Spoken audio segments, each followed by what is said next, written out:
Today is Tuesday, August 4, 2026, coming up on Roland Martin Unfiltered, streaming live on the Black Star Network.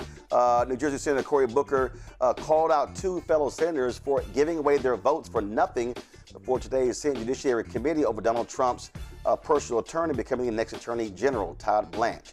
Tarrant County, Texas. Y'all, they are mad. A black woman is running for county judge against a white Republican county judge. So what did they do? They slashed the number of polling locations almost in half. We'll show you some of what happened. I keep telling y'all they are coming after black people. Speaking of Texas, a new poll shows Texas voters prefer James Talarico in a huge way. We'll give you those numbers. In Colorado, a cop is facing murder charges for killing a black man during a 2025 traffic stop. The twice-impeached, criminally convicted con man-in-chief, Donald Trump, has a lot to say about blue states, saying they're nasty and despicable. We'll show you how California responded. The Trump administration literally is forcing Haitian immigrants in Ohio to wear ankle monitors. Yeah, seriously. Also, black family, swimming, white woman, racist white woman, decides that she has the right to question them and demand their ID. Wait until we show you the video. In tonight's ShopBlackStarNetwork.com segment, jewelry with an African flair. Y'all, it's time to bring the funk on Roland Martin Unfiltered on the Black Star Network. Let's go. He's got it. Whatever the miss, he's on it. Whatever it is, he's got the scoop, the fact, the fine. And when it breaks, he's right on time and it's rolling. Best believe he's knowing. Putting it down from sports to news to politics. With entertainment just for kicks, he's rolling. It's on go, roll, y'all.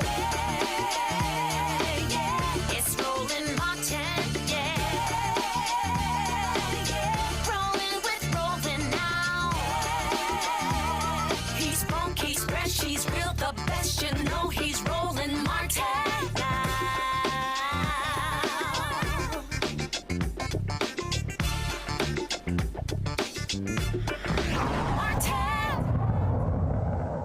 Donald Trump wants his personal attorney, Todd Blanche, to be the permanent attorney general. Two Republican senators punked out in allowing that to go forward.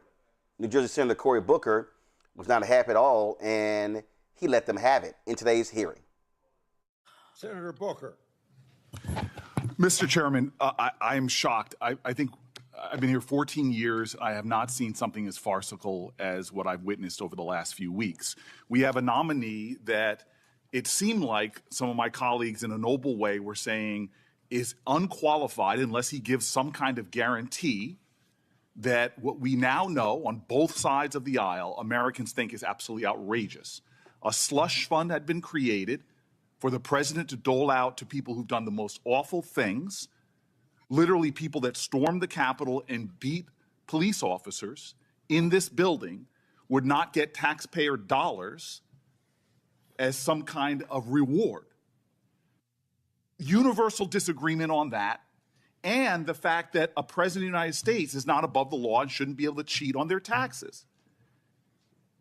And so I've sat back for days now looking forward to us, at least of all the things that Todd Blanche has done that is disqualifying for this job, I thought at least we were going to be able to get an end to that nightmare. And here's the thing, Mr. Chairman.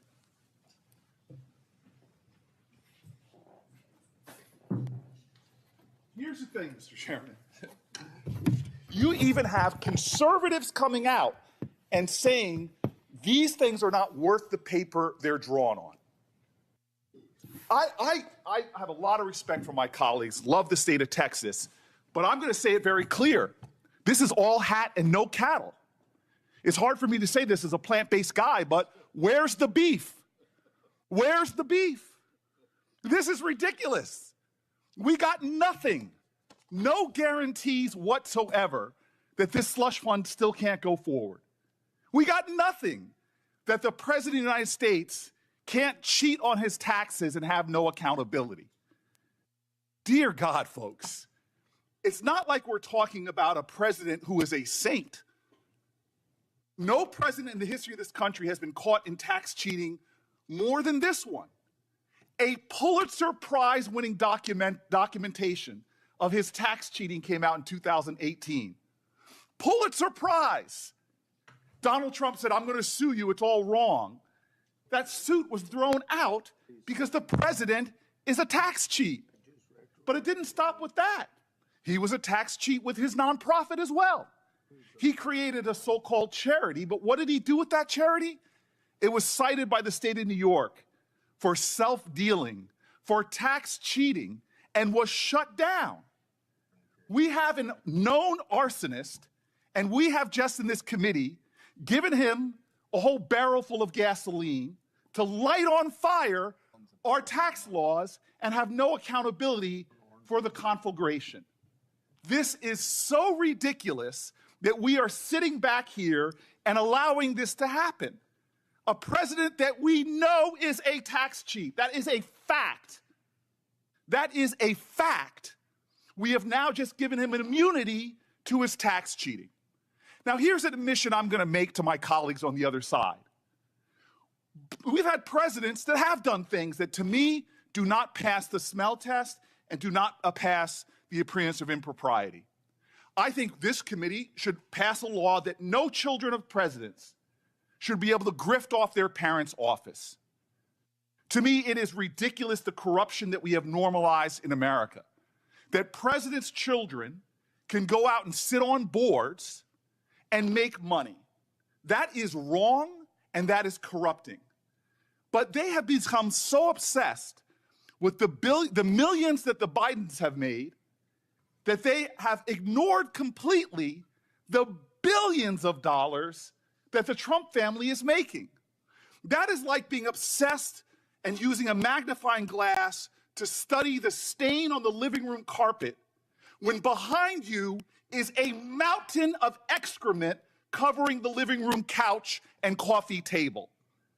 This is so outrageous, the lack of proportionality going on of my colleagues, it is laughable. This is absolutely insane that we have a president of the United States that has now made $2 billion doing what? Wow, he's such a shrewd businessman. Let me create my own crypto coin and have foreign nations invest in it. Oh, and by the way, if you are a corporation in America, put my children on the board and they'll get no bid contracts. This is the Judiciary Committee. We're supposed to be checking and balancing this nation. Why have people on both sides of the aisle given up on any trust in government? It's because we're surrendering any shred of integrity left. And now we're letting an attorney general become the highest law enforcement officer in the land and putting no holds whatsoever. I had hope for 2 weeks that we would get something. 2 weeks that we would have something substantive to stop the world's greatest presidential tax cheat from cheating. And we've done nothing. And this man is going to now sail to the floor, and history is going to show it. I know what's going to come out in history on this president, and I know what's going to come out on Todd Blanche. And the simplest way that should outrage any shred of decency my colleagues have, because this isn't left or right, this isn't presidential enrichment, this is the deepest, most sacred urgency of this committee, and I know colleagues on both sides care about it. Victims of crime should have justice. And here in the United States of America, one of the greatest sex trafficking rings we've ever seen, when only 2 people, over 1,000 women, sexually assaulted and raped, only 2 people have been held accountable. There are other criminals out there that haven't been found. And what did the man that we're talking about becoming the Attorney General of the United States, what did he do? Well, he joined in the Situation Room in the White House. Y'all know what the Situation Room is, right? This is where we go to deal with the greatest national security threats in a classified room to deal with the safety of our nation. And yet this administration in the Situation Room calls an emergency meeting at which Todd Blanche was there to say, what are we going to do? Because the president appears in the Epstein files hundreds of times. They didn't get together to say, this is really bad. This is eroding trust in the justice system. This is eroding trust in the rule of law. We have to find a way to hold powerful people accountable. No, they came together with Todd Blanche in the room. How do we protect the president? And what happened after that? One of the most unusual things in the history of our country happened after that. Todd Blanche, at the highest heights of our Justice Department, ran to the prison of Ghislaine Maxwell. This is unprecedented. This is, lawyers tell me, untoward. This is corrupting. He didn't study the case files. He didn't talk to the prosecutors. No, he ran to the jail cell and met with her for 2 days, insulting every single Epstein victim that had been asking for a meeting for years. And after 2 days of meetings, did we get information that led to an indictment? No. Did we get information that led to new opens of investigations? No. Did we get one more conviction? No. What did we get? That a convicted sex offender was able to leave her confinement and go to the cushiest prison in our land, that by Bureau of Prison Law, by DOJ law, is a violation of their principles. So Ghislaine Maxwell is sitting in the lowest possible confinement after giving no information that helped us get one more investigation started, and has been silent. And the man responsible for that, we are about to make the Attorney General of the United States of America.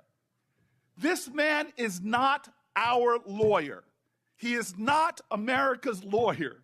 He is about to become Trump's sword against his adversaries and shield against any scrutiny. The shield is going to shield him from tax cheating. The shield is going to shield him from investigation for any involvement he may have had in Epstein's deeds. And the sword, I've seen it. Unprecedented that the Attorney General should investigate colleagues here on this committee. This is farcical. It would be literally laughably funny if it wasn't so dangerous. We are about to put a person in one of the most powerful positions in the land, vital for not only enforcing the law, protecting national security, but also vital for upholding our democracy. And my Republican colleagues sound like Jan Brady, Marsha, Marsha, Marsha, Biden, Biden, Biden. You are worried about a pickpocket when it comes to grand theft larceny. When it comes to our democracy, you're worried about someone who is doing petty theft while there is the murder of our democratic traditions going on before our eyes. We are in dangerous waters, folks. We are in dangerous waters. We are turning the ideals of justice and this committee into a mockery by letting the least qualified person, a person proven to do Donald Trump's will, over the law. He is about Trump and not truth. He is about corruption and not the Constitution. He's about being Donald Trump's lawyer and not the people's lawyer. This is so deeply wrong. We will rue the day that we let this man have this much power under such a corrupt president. Thank you. All right, so if y'all want to see no profiles in courage, all you got to do is look at, so there were 2 Republican senators, Tom Tillis of North Carolina, who opted not to run for re-election because Donald Trump was going to oppose him and he was scared he was going to lose. Then there is John Cornyn of Texas, supposedly a strong bedrock Republican, former Supreme Court Justice in Texas. John Cornyn, had those 2, had Cornyn and Tillis voted no, that would have ended Todd Blanche. It would not have gone to the floor. Donald Trump has trashed both of them. He has treated both of them like they were children. He has pimped both of them. And they had an opportunity to actually stand up for their constituents. I'm a voter in Texas, so Cornyn.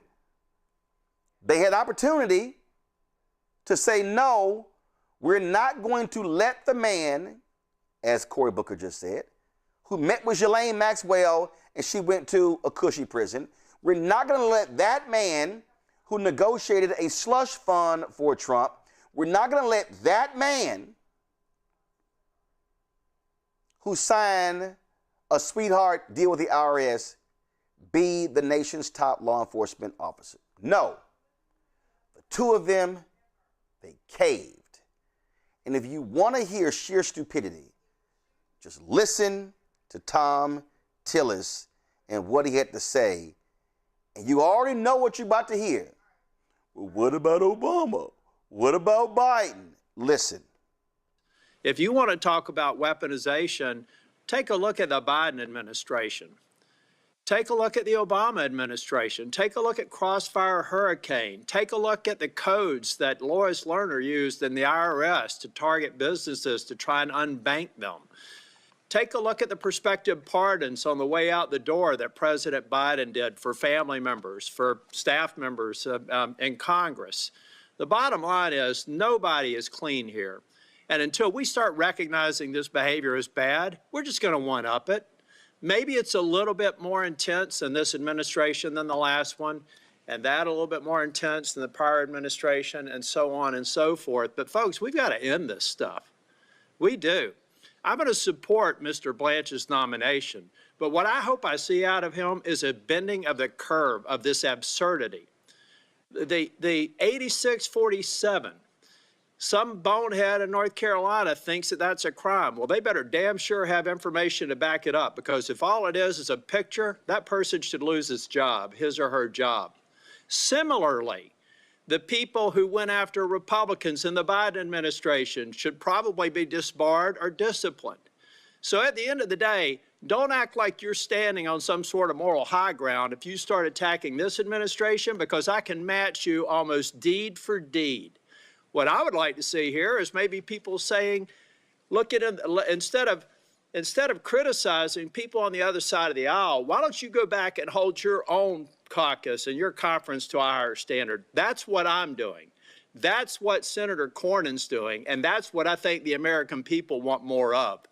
And Mr. Chair, thank you for your patience. I know from time to time, I don't like delaying markups, but I thought that this was a very important one because we got to a good outcome. And I appreciate Mr. Blanche working in good faith, and I am prepared to vote yes today in his confirmation, or in moving his. Oh, so we need to end this, but I'm going to go ahead and vote for the crooked-ass Trump attorney. Okay, I got you, Tom Tillis. If you also want to see pure weakness, all you got to do is listen to this here.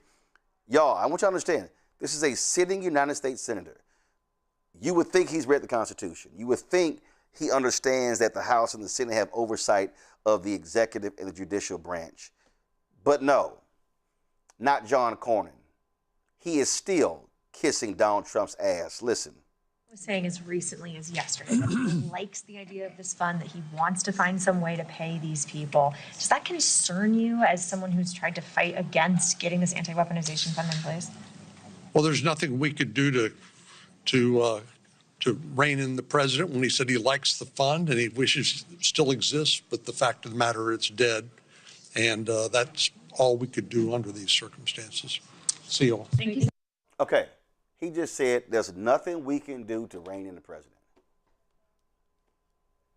You could have said, we're not going to give you your attorney general.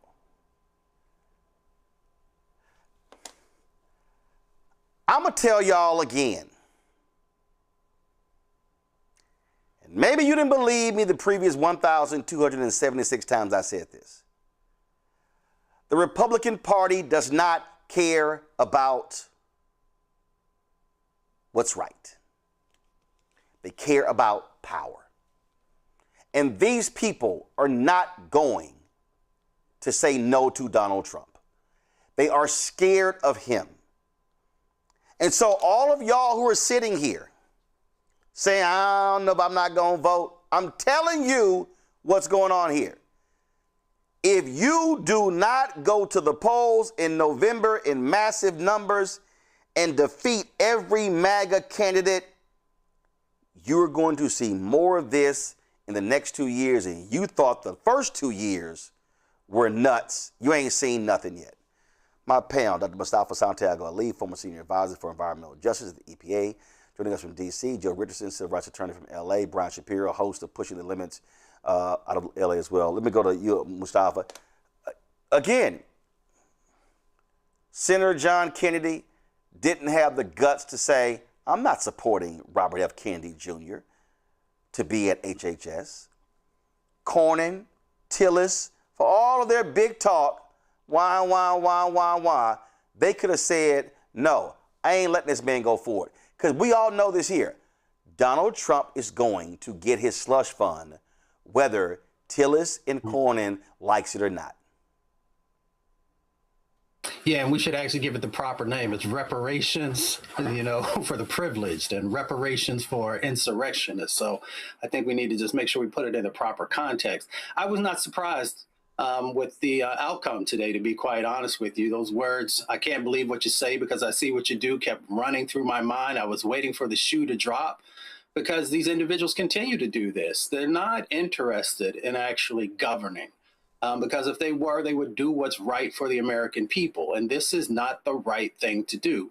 This individual doesn't have the merit, let me say that again, doesn't have the merit to actually hold the position, doesn't have the integrity that's necessary for the position, has no interest in being the lawyer for the American people. And that's just the reality because we see the decisions that have been made. They were rolled out there as you shared them, and they've been shown also in relationship to what Senator Booker went through. But, I hope more people actually start to read. Octavia Butler actually put a book out in 1998. It was called The Parable of the Talents. If you read that book, it is almost like everything we see playing out. She had some type of prophetic gift to be able to understand what this type of a leader would actually do. So we see them continue to make these choices. Trump feels that he can do anything, and he can in a sense because no one is pushing back. And that's why when you told folks to engage in the civic process, to make sure that you're voting, that is really the last sort of leverage or tool that you have to make sure that no longer will people continue to extract everything from our communities and continue to take that extraction and then to fill their own pockets. So you have a choice. You can either get engaged or you continue to get pimped. It's simple as that. Brian, I said this here, Republican Party, no morals, no values, no principles, no ethics, no integrity, no credibility. They don't care. They want power, and they're going to do that. They don't want to tell this man no because Donald Trump, he is their Trojan horse. They get whatever they want. They know, hey, if you're corporate America, not a problem, Donald. How much money do you want? The Wall Street Journal had a massive story, y'all, that showed how this man is pimping companies. He misses them. He goes, hey, I need $25 million. Oh, you want your thing passed? Yeah, give me some money. He's doing that because the Supreme Court said whatever he does in the office of president, it's essentially legal. And so he's sitting here doing whatever he wants. These people do not care. And I'm telling Brian, people need to understand, I need these white progressives. Let me just be as frank as possible. I know some of y'all. I saw this sister when I was in where was I? Detroit. And no, I was in South Carolina with Congressman Jim Clyburn. And she says, "Lord, I pray for you when you start cussing." Seriously, Brian, I'm gonna go ahead and cuss. So y'all go ahead and turn your TV down. It ain't gonna last longer than 5 seconds. But I need some of these white progressives to shut the fuck up. To literally shut the fuck up and stop this. Perfect candidate shit, and to realize that we are in a war and these people do not care about the law at all, and they will put a corrupt Todd Blanche as the top law enforcement, and Todd Blanche, it will do whatever Donald Trump tells him to do. I've been preaching this for a very long time now. Todd Blanche is still Donald Trump's personal attorney. We could talk about Maxwell. We could talk about the levels of corruption. Donald Trump making upwards of almost $2 billion in the last year, more than he's made combined in his entire life. It's unbelievable. And let's just call it for what it is. These right-wing Republican cowards, even a guy like Tom Tillis, who you would think has nothing to lose, right? He's on his way out the door anyway, but he still votes Blanche in because he's a coward. It doesn't even matter whether they remain in power or not. And when he said tit for tat, can you please name me a Democrat that has ever been in office in our lifetime to the levels of corruption with Donald Trump? Can you please name me a Democrat that wanted to make people millionaires for beating police officers like what happened on January 6th? Can you name me any Democrat that has ever been in office that rises to anywhere near the levels of corruption with this orange man that is in office right now? Todd Blanche is still Donald Trump's attorney. Oh, yeah, he was also found on tape that was leaked that he wants to ban abortion nationwide. Their reckless policies are ruining this country. Todd Blanche is willing to break the law to do and say whatever Donald Trump wants him to do. These are very dangerous times that we are living in. You know, Senator Booker's a good man. I ran into him in D.C. at an airport a few weeks ago. I thought he did a wonderful job. Unfortunately, it's not enough. I don't know what else Democrats can do. You have these coward Republicans in D.C. that will vote this man in. The levels of corruption are through the roof. And I'm worried because I don't know what Democrats can do here. When you consistently have these Republicans that are, as you pointed out eloquently, they're afraid of Donald Trump. They're afraid to say no. And then you have these Republicans in office that are asked on Capitol Hill today, and they say, there's nothing we can do. Well, as you pointed out, of course there's something you can do. Don't vote him in. For once, stand up and do what's right for the American people. Don't vote Todd Blanche in. But they can't do it because they're afraid of an orange man. And it's so frustrating. It's so disappointing that how these people get elected into office to begin with. But for Tom Tillis, forgive me, the bullshit that he spewed today, oh, I can go tit for tat. Really? Go ahead. Try me. Democrats aren't perfect, but name me one Democrat that has ever even come close to the levels of corruption of this administration and Donald Trump and Todd Blanche. I repeat once again, Todd Blanche will not be the Attorney General and the Attorney for America. He is the personal attorney to Donald J. Trump. Joe, he goes, oh, look at all the weaponization of Obama and Clinton, Obama and Biden. But he couldn't give any specifics. See, that's the game they play. Bottom line is they make excuses. And I'm telling you right now, y'all, you can go ahead and just write it down. Write it down right now. Write it down. There's going to be a slush fund. Donald Trump is going to make sure that his thugs get paid federal taxpayer money. Obama's been out of office for 10 years, man. You know, why are we still talking about what Obama did or didn't do?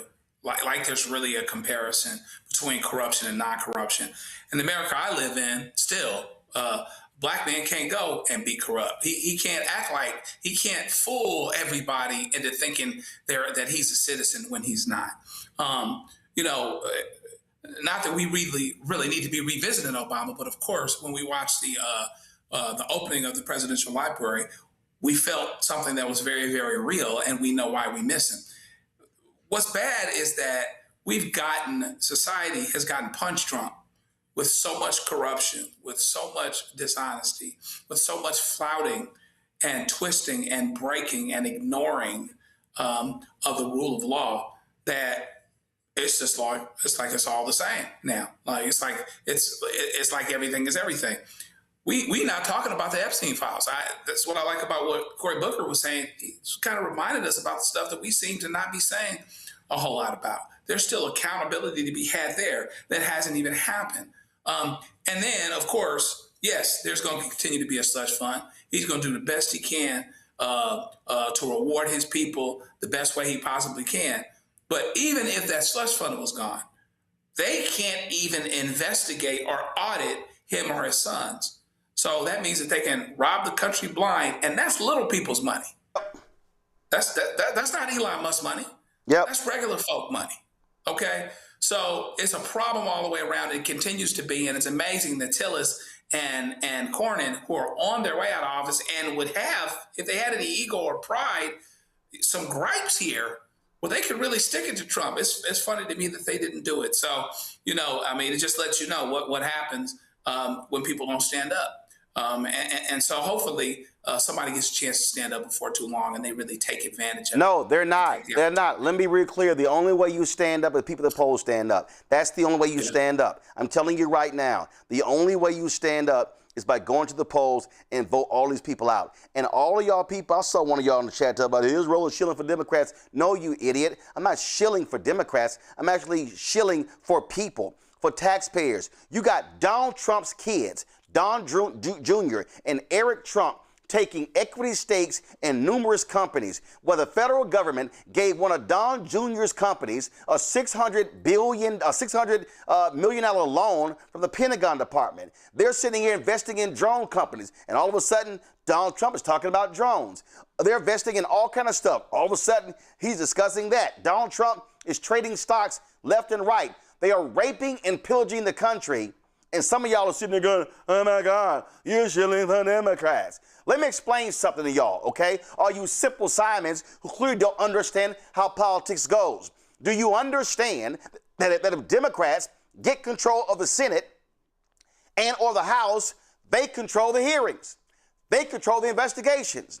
They have subpoena power. Right now, Comer and Jordan and the folks in the Senate, they're like, yep, we're not going to have those hearings. That means that if Democrats control the House and the Senate, they get to call every administration official down to Capitol Hill. They can do it every single week saying, y'all are going to answer to all of this. RFK Jr., what happened to the people who were supposed to be inspecting our lettuce to ensure you don't get explosive diarrhea? Have any of y'all seen those hearings? No, you haven't. Now you get to have the hearing saying, I'm sorry, can y'all explain to me, Pete Hegseth, why you keep refusing to promote black people and women in the military, thus ending their careers? That's what happens when you have the power, okay? But you dumbasses who keep going with, oh my God, you're shilling for the Democrats, don't seem to understand if the MAGA controls the House and MAGA controls the Senate and MAGA controls the White House, there's not going to be any checks and balances because the right is scared to death of Donald Trump. Now do you understand what the hell is going on? The raping and pillaging is happening before our very eyes. Black people, there's a bullseye on every black woman, black man, black child when it comes to their policies. It's no lie. So you need to understand what's going on here. And I'm telling you, they're not going to stop. They're not. They want to, what? The report was they've already instituted 58%, or was it 63% of Project 2025. They want to do 100%. But some of y'all simple sounds, you're shilling for the Democrats. Okay, for any of y'all who say that, please show me exactly. I would just love to see how Republicans are advancing an agenda that's actually helping black people. Oh, I don't know. Let's see. Gas prices up. Beef is up. Let's say they're wiping people off when it comes to Plan D, Medicare. We can just go down the line and see all the stuff that's going on. We're going to be chatting in a moment with Tarrant County Commissioner Lisa Simmons. Why? Because they're damn near slashing in half voting locations in Tarrant County. You know why? Because they don't want black folks there voting. They don't want white progressives voting because they've been losing elections. But you want to say, I'm shilling. Okay, we shall shill on. Going to a break here, watching Roland Martin Unfiltered on the Black Star Network. All right, folks, let me get personal for a second. My mom had questions about her Medicare, so she called Chapter, a Medicare advisory company, and she texted me right after saying it's a great benefit. It was easy. A real person walked her through the whole thing, and now she understands better what's going on. But it's not just her. A woman in Yonkers wrote in saying the process was so simple, the enrollment was easy, and she was so glad she called. Then there's Marilyn, 90 years old, in Florida, living on Social Security. Her premium climbed every single year north of $400 a month for coverage she could barely afford anymore. So what does she do? She called Chapter. if they found her the same top-tier coverage for hundreds of dollars less. 90 years old, and finally somebody in her corner. I hear stories like that again and again from our community. The Medicare system was not built to work for you. Too much fine print, too many plans. Yet Chapter's advisors are independent and honest, the only Medicare advisors that compare every plan nationwide. They're focused on one thing, what actually works for you. If you're already in the right plan, they'll tell you. No games, and people who switched with Chapter saved an average of $1,100 a year. All it takes is 20 minutes.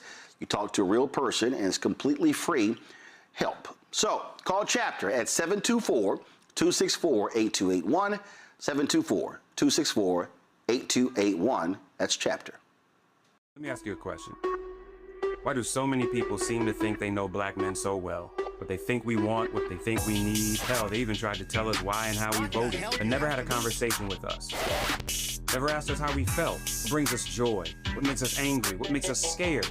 How do we live? That's what this show is about. No translation, because we don't need anybody speaking for us.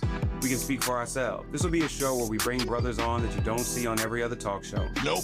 Brothers that are doing work in local communities with black men for black communities. We're going to hear each other and try to understand so perhaps we can move forward together. No translation, because we don't need anybody speaking for us. Nope. What we need is each other. No translation, right here on the Black Star Network. Check it out. This is Tamala Mann. And this is David Mann. And you're watching Roland Martin Unfiltered.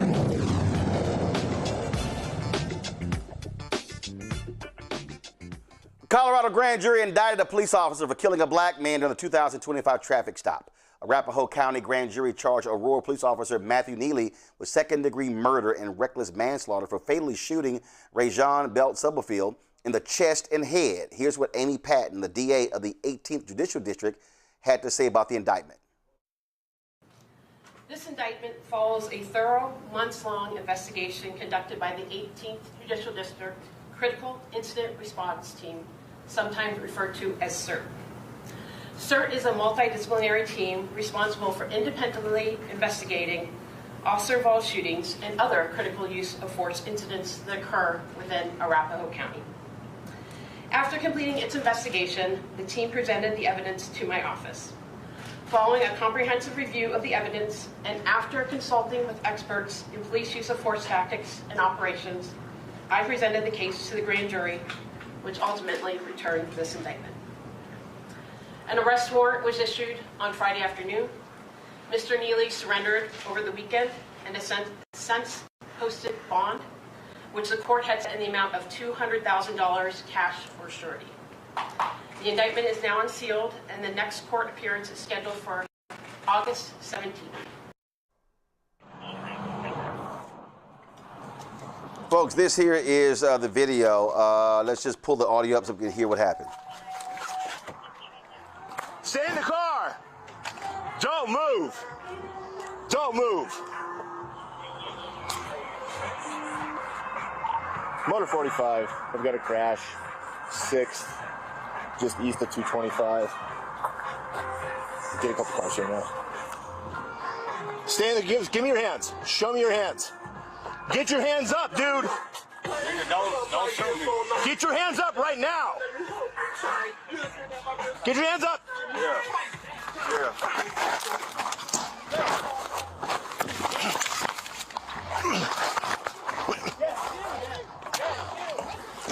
Get on the ground. Get on the ground. Get away from that motherfucking gun. Get on the ground now. Get that nigga. Get on the ground now. Get that shit. Get that shit. Get that shit. I'll shoot you. Get that shit. Get that shit. Chill. No. Get that shit. No, Dad, chill. Get that shit. Officer, chill. Dad. Get that shit. Get on the ground. Get that shit. Get on the ground. Oh, yeah. So, you ready for this? You ready for this? Get on the ground. You ready for this? You ready for this, huh? You ready for this, huh? Get on the ground. You ready for this?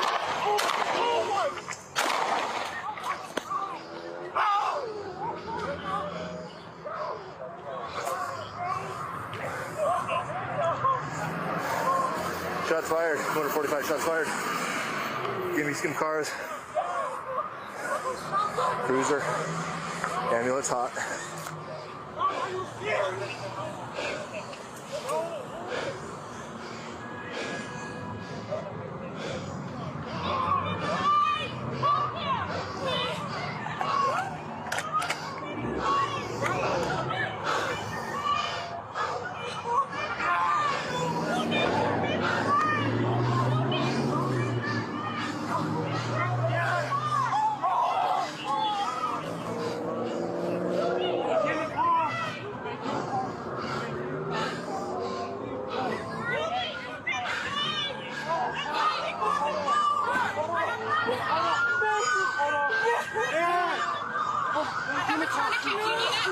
No.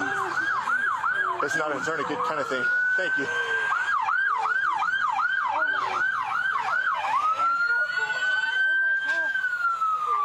Stay there. Hey, hey! Get over there behind us. There's a gun over there. Behind the boxes. Shut it all down. Sable, westbound, highway, eastbound.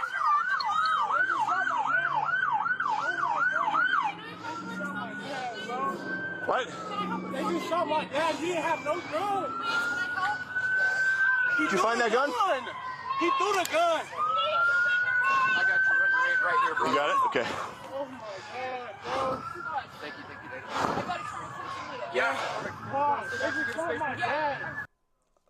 Joe, I'm glad to see this grand jury had the common sense. Again, this took place on August 30th, 2025, when Neely attempted to conduct a traffic stop and pull over Rajon. And you see that body cam video there. And so the question then becomes, was that justified? Hell no. Civil rights attorney Milo Schwab represents Rajon's family. Here's what he had to say after the announcement of the indictment. It's been nearly a year since Rajon was killed, but it's not just about Rajon, it's about this long list of police officers that have killed members of our community year after year after year. This has been a long time coming. But it's fitting too. Friday was, or would have been, Rajon's birthday. This past Friday. But today is an incredible day. Today is a day of accountability and fairness and justice. For too long, district attorneys decide these questions of whether police commit crimes on their own. And all too often, they decide no. Amy Padden had the courage to ask the community, to ask and to convene a grand jury. And this is what happens when the community is asked. Because the community will fairly and justly and equally apply our laws both to members of the community and the police. And they will make sure that police officers, when they commit crimes, are treated just as any other member of the community would be. And I hope that this is a model. I hope this is a model for the future for other district attorneys across this state when they see and are confronted with officer-involved killings, that they will bring the community in and decide, or to bring the community in to make sure and to make that decision for them. Joe, my goodness. Yeah, I mean, there's some good news that comes out of this a couple of different ways. It looks like the DA had the investigation go to, and I don't know if it's another agency that's connected or disconnected, but there's been this larger discussion for a long time about agencies other than the arresting agency or the shooting agency or the DA actually investigate whether or not charges ought to be brought, or doing an investigation and then turn it around, giving it to a grand jury who decides based on the information. This is about as objective as you can be in terms of figuring out whether something ought to happen, whether this ought to go to the next place in terms of doing an investigation and then eventually doing a trial. So this man is still innocent until proven guilty. But that being said, clearly this is a situation where he didn't have to shoot this brother. He didn't have to shoot this brother at all. And at the end of the day, you have this happening so often where police will do maybe what they believe they can and what they believe they can get away with, even if they don't have to do it. Protecting and serving includes protecting and serving people that don't necessarily agree with you, that don't like you, and whose situations force you to make good decisions. Okay? Now, I can have a separate discussion with this kid's family or with this kid, if the kid has survived, about do this or do that or whatever else. But the law is still the law. The police deal with people that are imperfect and that may not be crazy about them. They still got to make good decisions. And the idea that the people here decided that this should go to trial is frankly what gives it the credibility. The people actually decided. And hopefully this is something that, an example that can be emulated. Put this in the hands of the people. Put this in the hands of investigating agencies who don't have to, most of the time, get along with cops, don't have to rely on them to successfully prosecute people. And then maybe you have a better chance of the truth actually coming out. And this is what we have here. You know what's crazy? You got somebody in the chat, Brian, saying, well, why didn't Demons pass the George Floyd Justice Act? They did. They passed it in the House. Mm-hmm. They passed it in the House. It couldn't get through the Senate. But the bottom line is the George Floyd Justice Act still would have not prevented this here. This is what happens when you have trigger-happy cops. Yeah. So here's what I think the police officer should have done. And by the way, I think you know me well enough to know I'm not one of those people that says, well, just comply and this doesn't happen. You know, I'm not Tom Homan here. With that being said, he's in kind of a fighting stance and he's moving towards the officer. Why doesn't the officer take out his taser? I think that would have been justified. Don't use lethal force. Take out your taser, put handcuffs on him. Why doesn't he take out his taser? I think that's the number one question. If I'm trying to prosecute this police officer, you're trained in a situation like this. He doesn't have a gun on his person. At least I didn't see it. I don't believe deadly force should have been used. Why don't you tase this man, put handcuffs on him? Now, if you try tasing him and that doesn't work, then maybe it's another conversation. But why don't you take out your gun and kill him immediately? But that's the part that really is confusing to me. Now, with that being said, and maybe you guys might disagree with me on this, I think this is not an open and shut case. The question is, did this police officer believe that his life was in jeopardy? Now, based on the video that I saw, I do believe rightfully so he should be charged and I would find him guilty. But to me, if I'm trying to prosecute this officer, you're trained in law enforcement. Take out your taser first, unless this guy is pointing a gun at you. Unless this guy is lunging at you with a knife, then that's different. Then you got to take out your gun and you got to shoot. That would be justified. But he doesn't have a weapon on his person. So what are you doing? Take out your taser. Don't use lethal force. And hopefully that puts him on the ground, and then put your handcuffs on him. That's what should have been done. That would have been the proper protocol. And obviously this officer didn't do that. So I do think that this is justified. Will this be an open and closed case? I'm not so sure about that. But I am glad that a jury did indict him because I think that was appropriate.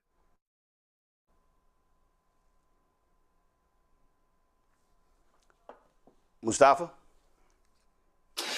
Yeah, I mean, I think Brian hit it on the head. I was sitting here thinking, you know, non-lethal force. That should always be the go-to in these situations. But unfortunately, we've seen enough video that shows the differences between how African-American or Black men are handled and how others, especially white brothers, are actually handled. I have literally seen and watched numerous times when, a white brother is out there engaging with the police officer, running at them, swinging at them, attacking them, and, lethal force is not being, brought forward. But it is a different situation. So we don't have to just talk about what we've seen on video. There are literally studies out there that show the difference, between what happens with Black folks and white folks in these types of situations. And unfortunately, Black folks often lose their lives when guns are drawn and when police officers feel that they are in a threatened situation. Now, we can unpack that because there's also a psychological component to that where we are seen as a threat, even when we don't have a weapon. So there are lots of different complexities here, but it comes down really simply to, we are often dehumanized and are seen as more violent and a greater threat than others. And therefore, people often pull the trigger on us when they give others a pass. Indeed, indeed. All right, folks, so we're going to go to a break. We come back. We want to talk with the Tarrant County Commissioner, Elisa Simmons. Now, remember, they gerrymandered her seat out. Republicans did because they wanted not 3-2 majority, 4-1 majority. She's now running for county judge. Now the white Republican county judge, he is slashing almost in half polling locations. They're trying to rig the election, y'all, right before our very eyes. You're watching Roland Martin Unfiltered on the Black Star Network. Support the work that we do. Join our Brain and Funk fan club. You want to contribute via Cash App, use a Stripe QR code. You also have this for credit cards as well. If you're listening, go to blackstarnetwork.com for ways to give. Checks and money order, make it payable to Roland Martin Unfiltered. P.O. Box 57196, Washington, D.C. 20037-0196. PayPal's R Martin Unfiltered, Venmo RM Unfiltered, Zelle, Roland at RolandSMartin.com, Roland at RolandMartinUnfiltered.com. We'll be right back. All right, folks, let me get personal for a second. My mom had questions about her Medicare, so she called Chapter, a Medicare advisory company, and she texted me right after saying it's a great benefit. It was easy. A real person walked her through the whole thing, and now she understands better what's going on. But it's not just her. A woman in Yonkers wrote in saying the process was so simple, the enrollment was easy, and she was so glad she called. Then there's Marilyn, 90 years old, in Florida, living on Social Security. Her premium climbed every single year north of $400 a month for coverage she could barely afford anymore. So what does she do? She called Chapter. They found her the same top-tier coverage for hundreds of dollars less. 90 years old, and finally somebody in her corner. I hear stories like that again and again from our community. The Medicare system was not built to work for you. Too much fine print, too many plans. Yet Chapter's advisors are independent and honest, the only Medicare advisors that compare every plan nationwide. They're focused on one thing, what actually works for you. If you're already in the right plan, they'll tell you. No games, and people who switched with Chapter saved an average of $1,100 a year. All it takes is 20 minutes. You talk to a real person, and it's completely free help. So call Chapter at 724-264-8281, 724-264-8281. That's Chapter. Let me ask you a question. Why do so many people seem to think they know black men so well? What they think we want, what they think we need. Hell, they even tried to tell us why and how we voted, but never had a conversation with us. Never asked us how we felt, what brings us joy, what makes us angry, what makes us scared. How do we live? That's what this show is about. No translation, because we don't need anybody speaking for us. We can speak for ourselves. This will be a show where we bring brothers on that you don't see on every other talk show. Nope. Brothers that are doing work in local communities with black men for black communities. We're going to hear each other and try to understand so perhaps we can move forward together. No translation, because we don't need anybody speaking for us. Nope. What we need is each other. No translation, right here on the Black Star Network. Check it out. Now that Roland Martin is willing to give me the blueprint, hey, Cyrus, I need to go to Tyler Perry and get another blueprint because I need some green money. The only way I can do what I'm doing, I need to make some money. So you'll see me working with Roland. Matter of fact, it's the Roland Martin and Cheryl Underwood show. Well, should it be the Cheryl Underwood show and the Roland Martin show? Well, whatever show it's going to be good.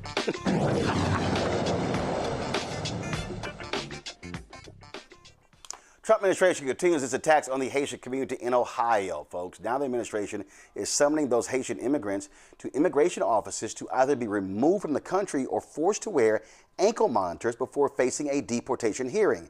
In June, the Supreme Court allowed for the administration to revoke protections for roughly 350,000 Haitians in the United States.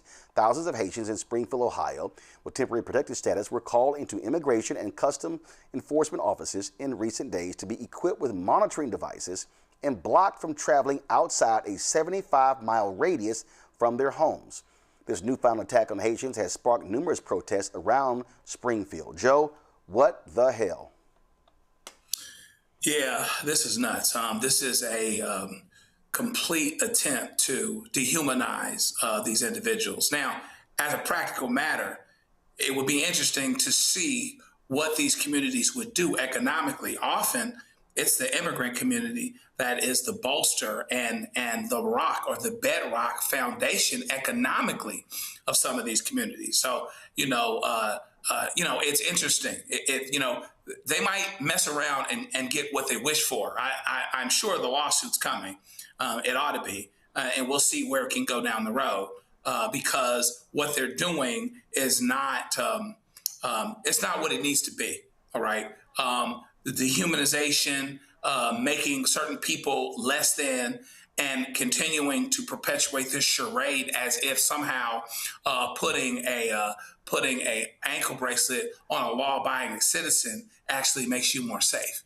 It's absolutely nuts. But they have to be careful. Just like I said, they might mess around and get what they wish for. If they don't have the economic power that immigrants in general, not the least of which are Haitian immigrants in this particular situation, in these particular places, that place in Ohio, places in other states, if they don't have that economic foundation, a lot of those communities will not survive. So they better hope that they don't get what they wish for. Hopefully people wake up to this terrible, terrible thing, and they respond the way they need to at the polls, and with economic, with an economic effect. Maybe a boycott, maybe something that forces them to think, okay, you want to do without them, you'll do without us. Now support yourself, and we'll see what happens then. Listen, I made it clear this administration is racist, Mustafa. They only want white people coming to this country. They only want white refugees. Donald Trump has literally said it. This is not all, this is your opinion. He's literally said it. Right. And Joe's right. He talked about dehumanization, but this is deeper than that. This is about psychological submission. It's about physical torment. It is about bringing forward the tools of the past. Let me unpack what I mean by that. I'm not Greg Carr, but I know a little bit. It is, Black folks through our history, remember when we had to actually wear, you had these punishment collars, you had these bells that would ring. They did that, make sure that you were, getting in alignment with what their program was at that time.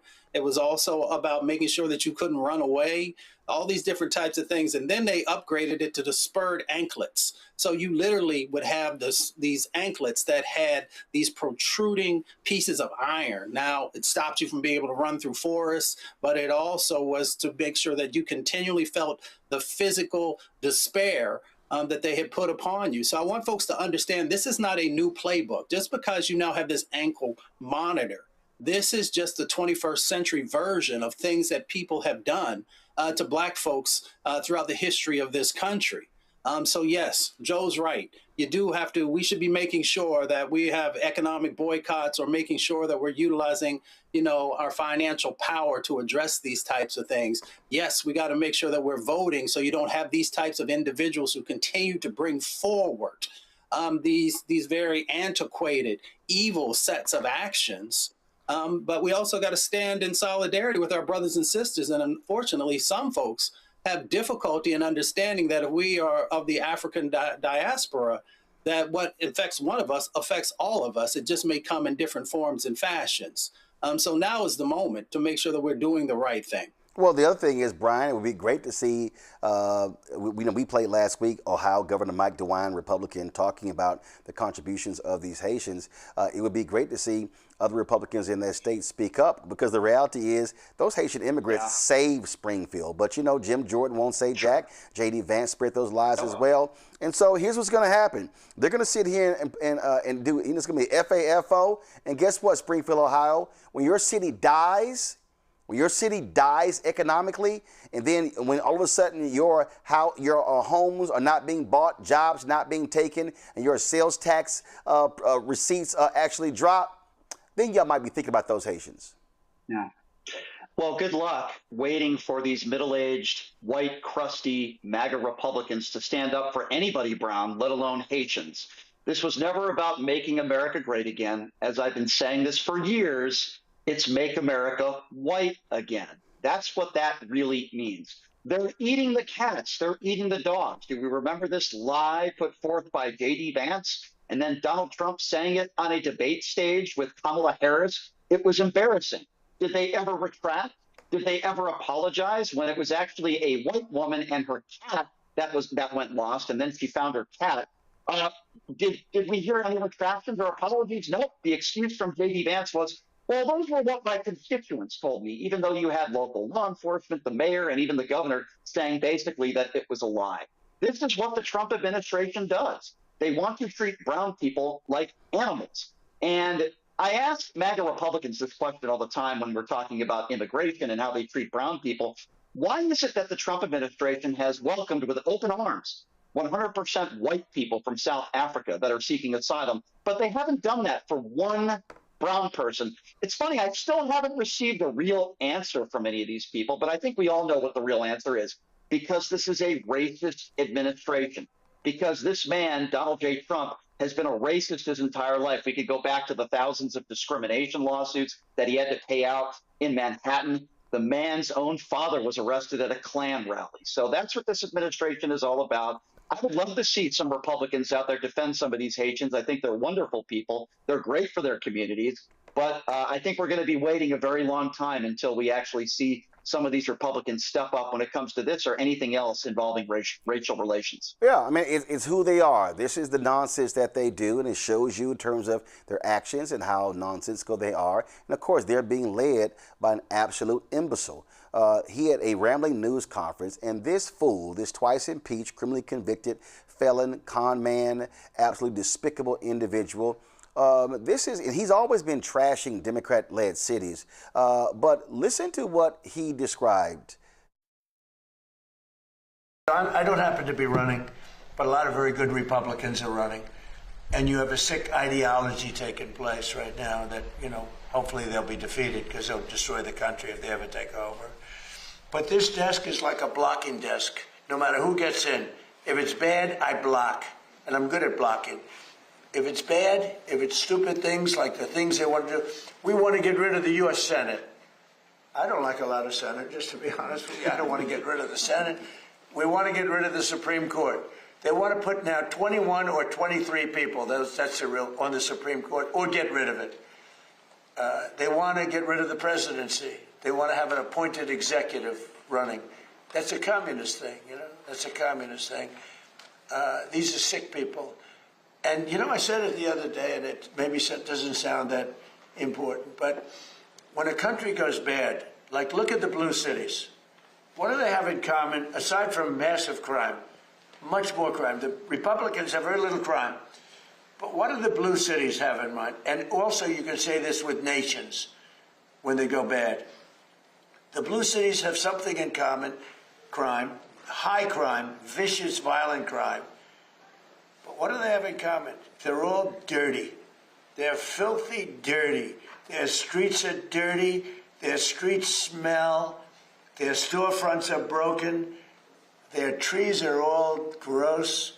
Everything about the place is dirty. And I don't want to mention any specific city. It's really all of them. But you go into these cities that are blue, they're crime-ridden, and they're filthy dirty. They're like Washington, D.C. was a year and a half ago, with graffiti all over the place, with crime all over the place, with people afraid to be here. You had to be ashamed of your capital. Some of the most beautiful buildings built in the real time. Like you look at the Supreme Court building and they put graffiti on it. The most beautiful columns I've ever seen. In fact, our columns are going to be nicer at the ballroom. I said, I want the Supreme Court, but better. But you look at those columns, and then you see graffiti on the side of the building. No artistry, just bad people.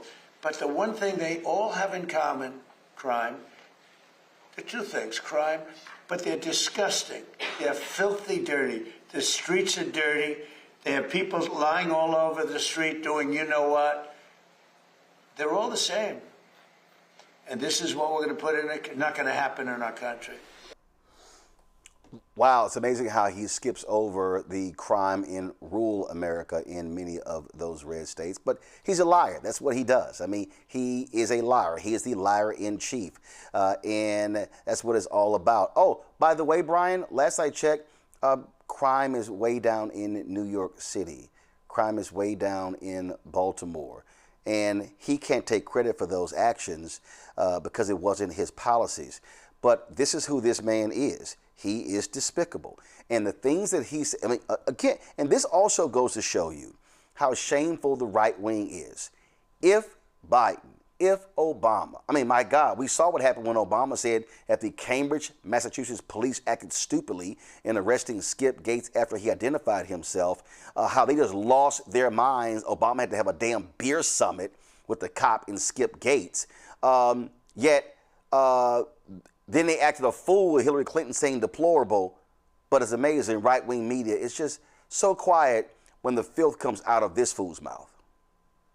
Yeah, and that's why I say right-wing media is so dangerous. If you watch Fox News, they'll constantly show black people committing crimes. They'll paint the picture that black people are the only people in society that commit crimes. If you listen to what Donald Trump says, he'll make it sound like it's only left-leaning cities and cities that are run by Democrat mayors. When you actually look at the statistics, the cities with the most crime are cities run by Republican mayors, not Democrats. But Donald Trump makes it sound like the only criminals and the only crime that's happening is in cities that are run by Democrats. Now, obviously, we know that's a lie. If you really talk about criminals and you want to talk about people that should be wearing ankle bracelets, it would probably be at least half of the Trump administration, including Donald Trump, by the way, which I remind everybody, who is an actual 34-count convicted felon. So I'm just so tired of this rhetoric. You know, it's only Democrats that are committing crimes. And if they're not attacking brown people on a daily basis, they're attacking transgenders. Look at the shiny object in the room.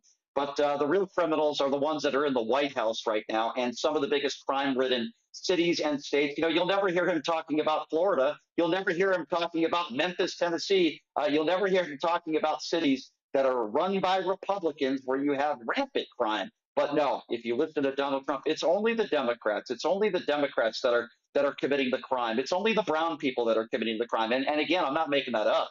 Watch right-wing media. Go in, Newsmax, Fox News. They'll paint the picture that it's only undocumented immigrants and brown people that are committing crimes in this country. You'll see it on social media, even from conservatives that are black. You know, Tatum is another guy who I go after all the time because they make money off of stupid white MAGA supporters. They'll go on social media, and as a black man, he'll go on Twitter and he'll show videos of only black people committing crimes. And as I always post on social media, I'll say it's the daily post of showing black people committing crimes because the white MAGA supporters eat it up. Just like when Donald Trump blames Democrats for all of your problems, the stupid white MAGA supporters eat it up. And quite frankly, I'm tired of it because it's not true. It's dangerous. And for ill-informed people, they paint the picture that it's only Democrats and it's only brown people that are committing all the crime in this country, where that couldn't be the furthest from the truth. I guess, Mustafa, the only thing really smelly is sitting behind Donald Trump at a funeral. I'm going to leave that one alone. I do know that he continues to make the swamp swampier. I'm real clear about that. I'm also real clear that whenever he opens his mouth, it sounds like he doesn't have any idea what the hell he's talking about. So let's just unpack that. So let's talk about federal buildings and graffiti. How in the world are you going to have graffiti on federal buildings when you got cameras everywhere and you got guards walking around 24/7, making sure that there are no crimes that are being committed or no one is in a location where they're not supposed to be? You know, in relationship to blue cities, let's just be clear that many of those blue cities are actually the drivers of our economy. So they're actually covering the cost for everybody across our country, but he never wants to talk about that. Let's talk about the fact that if it's not part of a campaign trail, there's a whole lot of places across this country that he's never been because he's never seen any value in actually being there. And if you have not spent time on the ground with folks, you have no reason to actually be talking about their particular cities or their communities because you have no way of validating what you're saying besides what you're picking up on social media and picking up from stations that have no interest in actually telling the truth about what America looks like. The last thing that I'll say is a president is supposed to be someone who's pulling the country together and not being a divider. And every time he says something, he divides the nation, which makes us weaker, makes us more vulnerable. So a good president would actually be focusing upon all of the positive things that are going on and finding solutions wherever there might be gaps and work that still needs to be done. Joe. down in LA and crime is down in Chicago. And to Mustafa's points, blue cities and blue states pay the bills. So don't bite the hand that feeds you. You know, they can sit, it's just amazing. The idea that this gets any press at all, you know, what he said is just so ridiculous. It's like, there's nothing presidential about it. Like, why would he say this? This doesn't make any sense. Why would people jump on that and really treat that like it's gospel and listen to it and actually value it as if something is actually being contributed? So it's crazy, you know, and it would be laughable if so much wasn't being undone and so much wasn't being destroyed in the meantime that could take generations to bring back. So, you know, clearly, you know, he can rip blue cities if he wants to, but the city that he spent the most time in and that he seems to want to be revered by is a blue city, and it'll always be a blue city. And it just got bluer from what I can tell by electing the current mayor. So he can say that if he wants to. Meanwhile, back at the ranch, we'll just keep paying the bills. All right, folks, hold tight 1 second. We come back. We're going to check with Tarrant County Commissioner Elisa Simmons about the latest attack on voting rights by MAGA Republicans in Texas. You're watching Roland Martin Unfiltered on the Black Star Network. All right, folks, let me get personal for a second. My mom had questions about her Medicare, so she called Chapter, a Medicare advisory company, and she texted me right after saying it's a great benefit. It was easy. A real person walked her through the whole thing, and now she understands better what's going on. But it's not just her. A woman in Yonkers wrote in saying the process was so simple, the enrollment was easy, and she was so glad she called. Then there's Marilyn, 90 years old, in Florida, living on Social Security. Her premium climbed every single year north of $400 a month for coverage she could barely afford anymore. So what does she do? She called Chapter. They found her the same top-tier coverage for hundreds of dollars less. 90 years old, and finally somebody in her corner. I hear stories like that again and again from our community. The Medicare system was not built to work for you. Too much fine print, too many plans. Yet Chapter's advisors are independent and honest, the only Medicare advisors that compare every plan nationwide. They're focused on one thing, what actually works for you. If you're already in the right plan, they'll tell you. No games. People who switched with Chapter saved an average of $1,100 a year. All it takes is 20 minutes. You talk to a real person, and it's completely free help. So call Chapter at 724-264-8281, 724-264-8281. That's Chapter. Let me ask you a question. Why do so many people seem to think they know black men so well? What they think we want, what they think we need. Hell, they even tried to tell us why and how we voted, but never had a conversation with us. Never asked us how we felt, what brings us joy, what makes us angry, what makes us scared. How do we live? That's what this show is about. No translation, because we don't need anybody speaking for us. We can speak for ourselves. This will be a show where we bring brothers on that you don't see on every other talk show. Nope. Brothers that are doing work in local communities with black men for black communities. We're going to hear each other and try to understand so perhaps we can move forward together. No translation, because we don't need anybody speaking for us. Nope. What we need is each other. No translation, right here on the Black Star Network. Check it out. Melanie Campbell, National Coalition on Black Civic Participation and Black Women's Roundtable. And we are watching Roland Martin Unfiltered all day, every day, 24/7. Spread the word.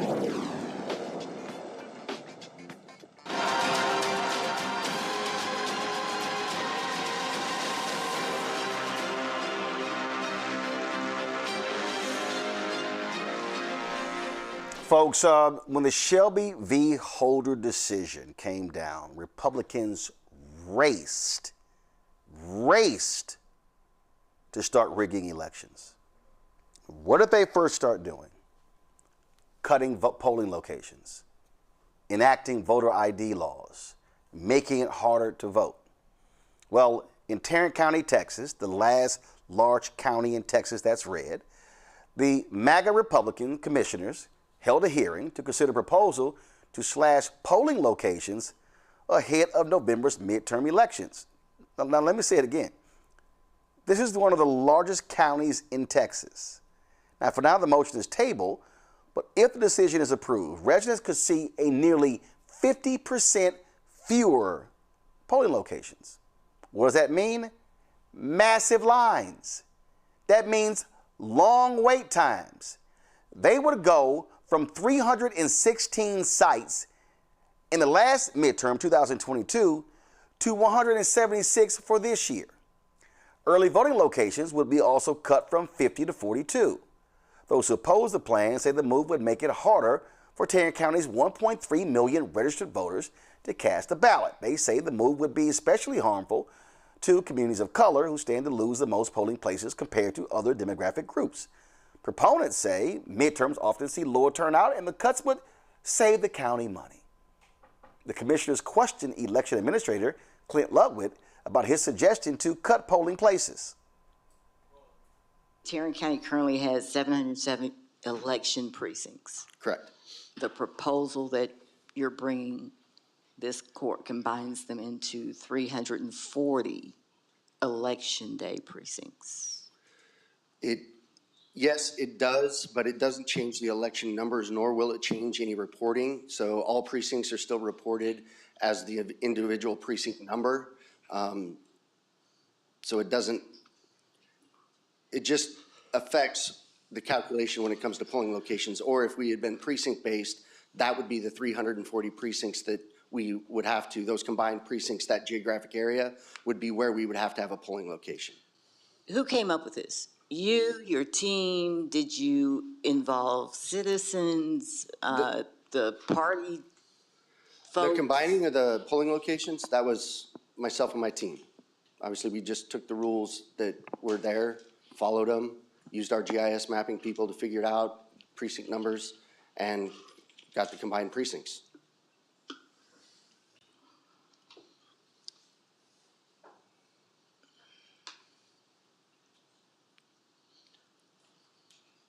And you have a precinct by precinct analysis of how you, what I don't have is your methodology. Oh yeah, we just sort of just did it. Last year, the Tarrant County Commissioners Court, a Republican majority, voted to cut more than 100 election day voting sites. Remember, they also gerrymandered there because they had a 3-2 majority, and so what they did was they eliminated the commissioner's seat of my next guest, Commissioner Elisa Simmons, who's actually running for Tarrant County judge. She joins us right now. So I know you're sitting there going, seriously, y'all think I'm supposed to believe this bullshit? Correct. Full of shit. That county judge that I am sitting next to directed that elections administrator to cut those polling places. Ain't nobody stupid. I mean, that guy did not come up with that on his own without consulting any one of the 5 commissioners. Come on, stop it. What happened today, we had so much public participation. I mean, we had 2 overflow rooms, that unhinged county judge who is so emotional. You know, we're the commissioner's court where you can't clap or you can't say amen or you can't go, if somebody makes a good comment. He throws my constituents out. And so today he was throwing people out left and right, and he emptied the entire chamber. And I think it finally clicked for him, like, what have I done? And so he started backpedaling, and he started throwing that elections administrator under the bus and saying, well, I didn't expect this many cuts, and nobody consulted me. I said, ain't this some shit? These people have driven me nuts. You're going to go from 316 election day polling sites down to 176. Now, when he presented that, were cut. When he presented that, did he show where the cuts would be? Did we lose, Commissioner? All right, did we lose the Commissioner? Okay, all right, y'all. So let me do this here. Let's go to a break, and let's get her back because I want to really hear. First of all, pull that video up right now. So this is the video y'all, she told y'all it was packed. And then you just heard her say how the county judge damn near emptied the whole place. And see, somebody in the YouTube chat said that place should have been packed. Y'all, it was packed. But as you heard her say, he wiped people out. He ran them out of the room. That's what he does. And so, but I also need to put this into context, y'all. A month from now, we're going to be celebrating our 8th anniversary of Roland Martin Unfiltered.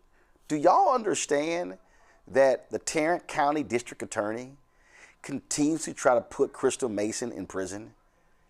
That's what's happening in Tarrant County. Do y'all understand how many people who have died in the Tarrant County jail?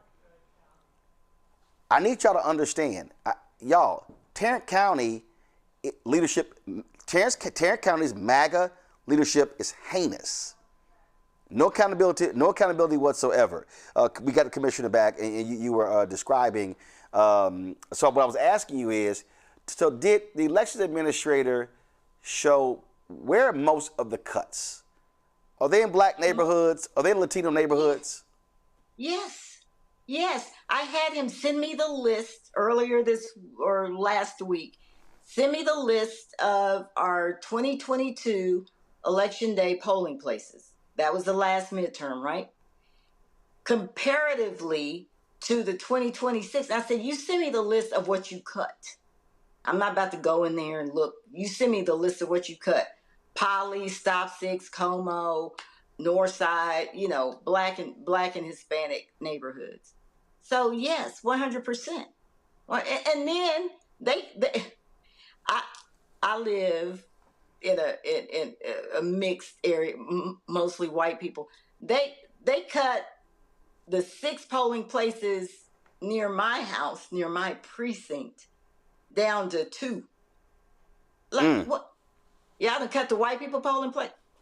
Roland, I probably should not be your guest today. No, but see, of course, because I want people, because see, this is the thing, that the reason I want to discuss this, the reason I wanted you on, because what I've also been imploring our people, and I've made it perfectly clear on this show, we don't deal with no bullshit gossip. We don't care who got married, who got divorced, who had a baby. If they want to do the entertainment stuff, we don't spend time talking about sports. We don't do all this sort of stuff. We're not wasting our time, because the things that we talk about on this show are life and death. Now, if you want to sit here, if people want to deal with that gossip and all that other shit and all that Real Housewives and who dating who married who, go to hell somewhere else. You know what? And give them those clicks. But what we're talking about here, literally, I need people to understand what I'm saying. It's life and death. It's life and death. There are families in Tarrant County right now who are in mourning because their loved ones have died in that Tarrant County jail.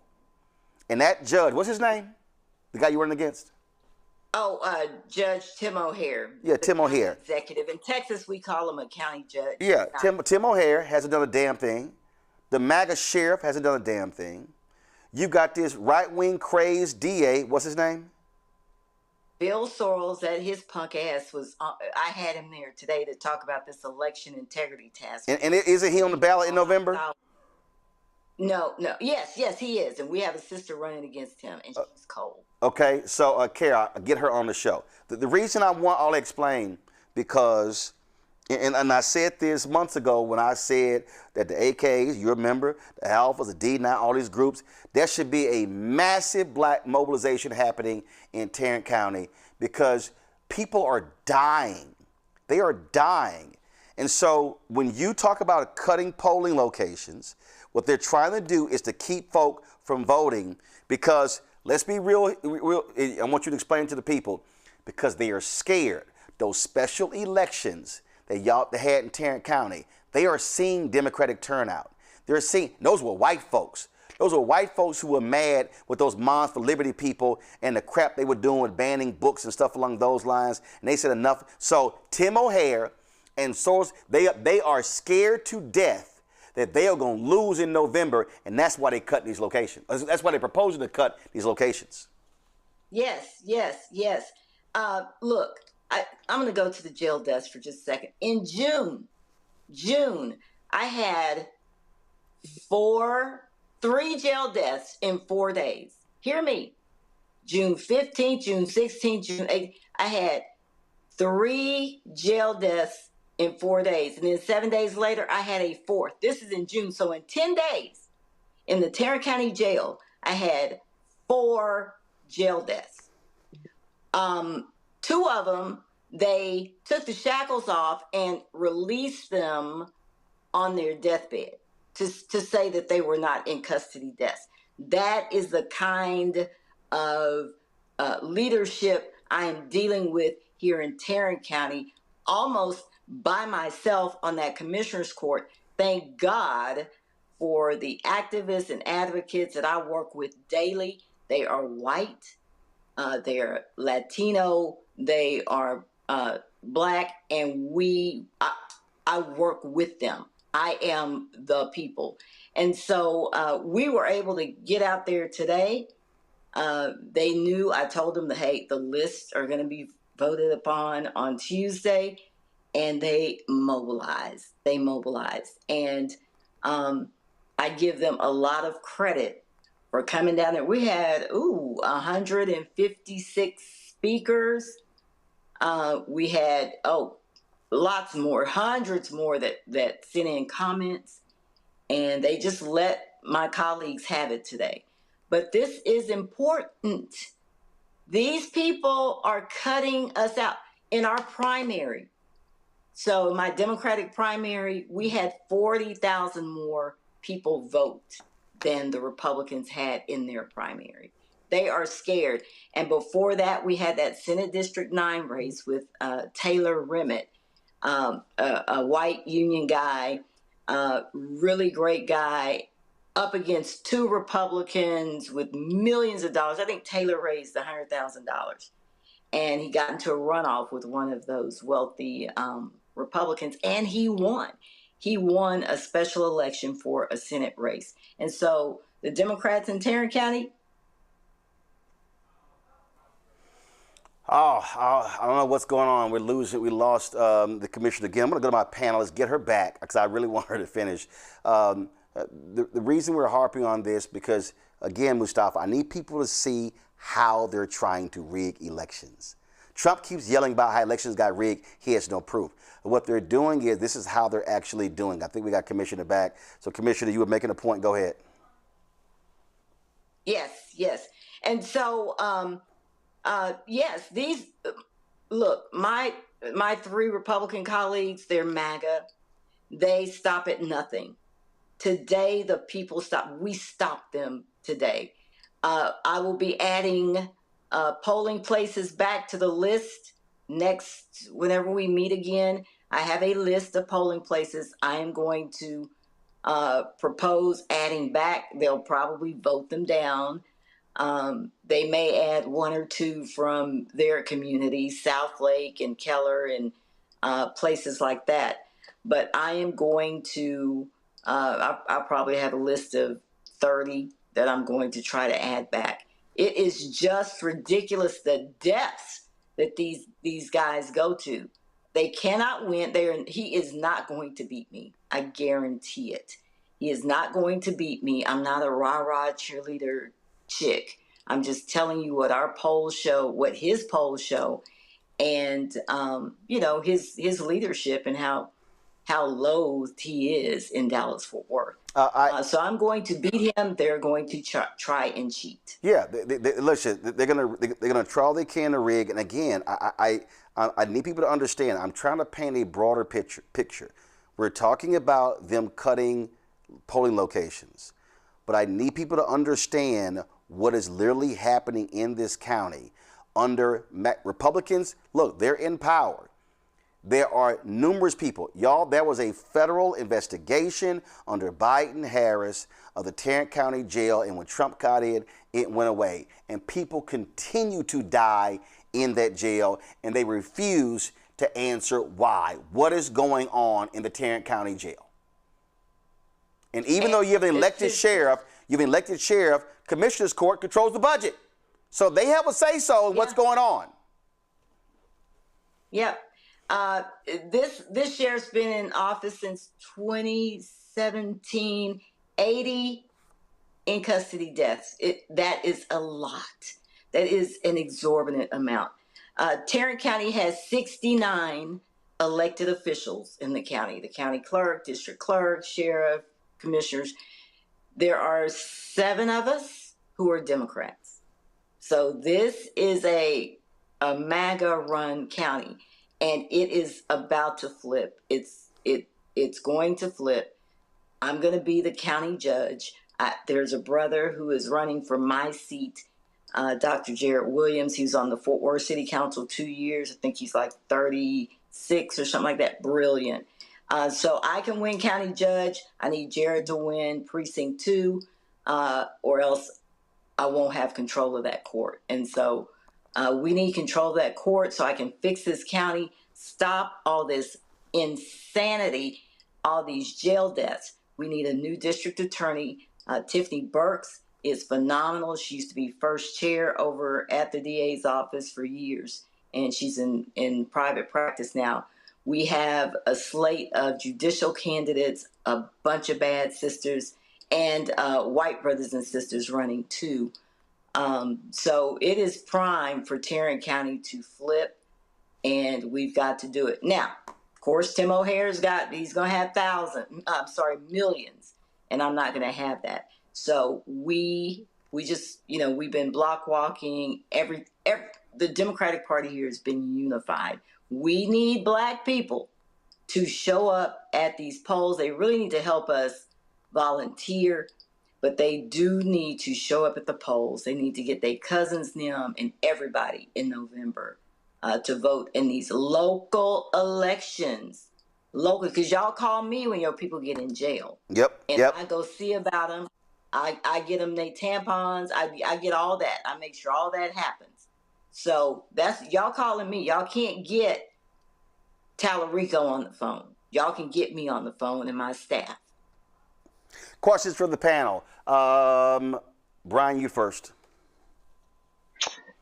I guess a question that I would ask you is how on earth, if you have to, how do you work with some of these MAGA Republicans? Because for me, I'll debate some of these MAGA Republicans and I lose my mind trying to talk to these people, but I don't necessarily have to work with them. So that's my question to you. How do you work with some of these lunatics? How do you work with some of these crazy MAGA Republicans on the right? And as I learned some more about some of the stuff they've done in your district, how do you work with them? God. I go to Commissioner's Court very, very prepared. There's not much they can get over on me. I try to focus on the issues of the county. My staff and I go through that agenda with a fine-tooth comb. I think me and my entire staff of 5 left the office last night after midnight. Because they try to slide so much on the agenda, and they're wasteful. They're dipping into reserves because guess why? Our sheriff forgot to budget for overtime. So don't ever tell me these MAGA guys are fiscally responsible. $7 million, we had to dip into reserves for the sheriff's department overtime. $10 million because somebody screwed up on the Blue Cross Blue Shield employee benefits. So they're not conservative. But I called them out. This man, and Roland can remind you and find the clip, he told me, you sit there, you be quiet, and you speak when I tell you to.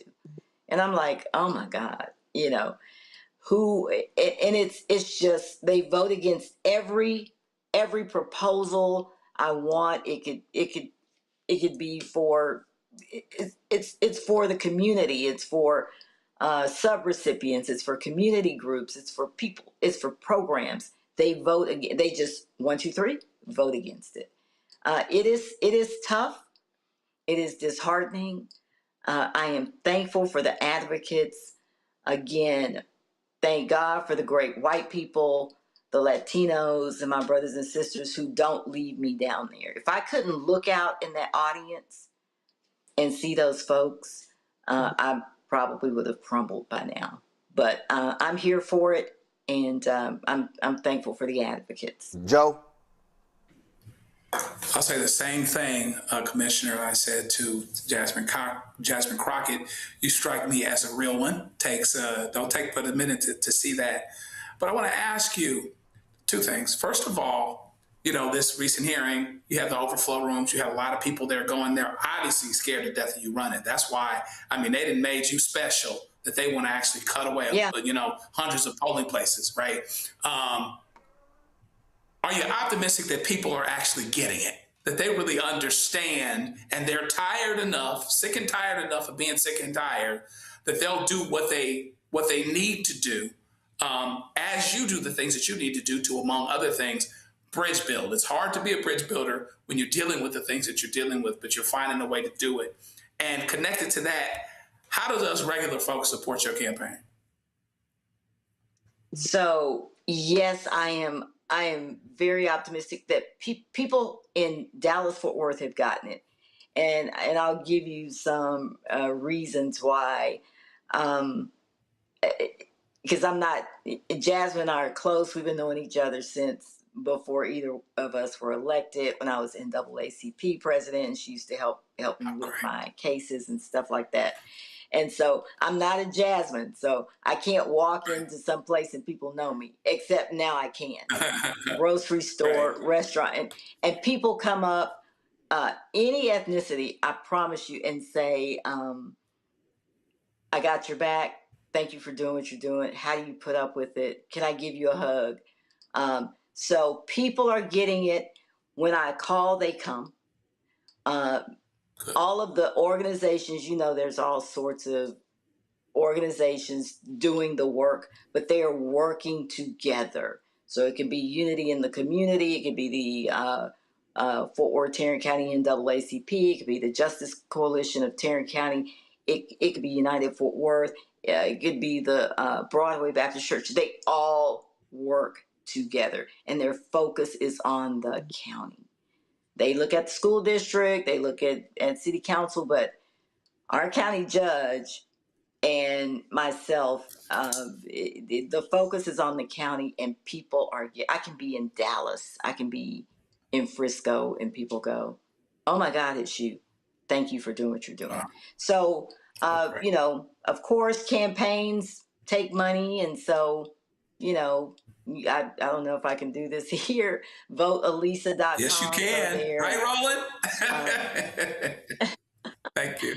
And then we need volunteers, and we have a good volunteer cadre, but we need more, because we're on these doors every weekend, and we're expanding into the week, and we're phone banking, and I'm going to need people at the polls, poll greeting. So, and just text people, text them this shit y'all saw today, insanity, and say, this is what's running your county. This is your health department, your county hospital, MHMR, mental health, mental services. The county runs everything. Name something. DA's office, like Roland talked about, Crystal Mason. I don't want an update on the Crystal Mason case, because I don't want to get him started again. I had the DA come today and talk to us about this bogus ass election integrity unit that they established when we first came into office in 2023. You have 1/10. What the hell did he say? How many cases do you have? Of all the cases the DA has, election fraud cases are like a 1/10 of a something. Like, man, so you have a whole election integrity task force for what? To go and hunt down people like Crystal Mason and try to make a case out of it. Yep. This county is insane. It's led by racists. I just told you, 69 of the 69 elected county officials, only 7 of us are minority and Democrat. So, no, we have zero judges on the bench. You hear me? Mm-hmm. 0 judges on the bench. Every judge on the bench here is MAGA. Everyone. Yep. All your district judges, all of them. So, folks, so one, you can get the website. I own the show, so you ain't got it. So, y'all, the site is Vote Alisa Simmons, ALISA Simmons.com, VoteAlisaSimmons.com. And yes, you can give to her campaign, even if you don't live in Tarrant County, don't live in Texas. Mustafa, your question. Yeah.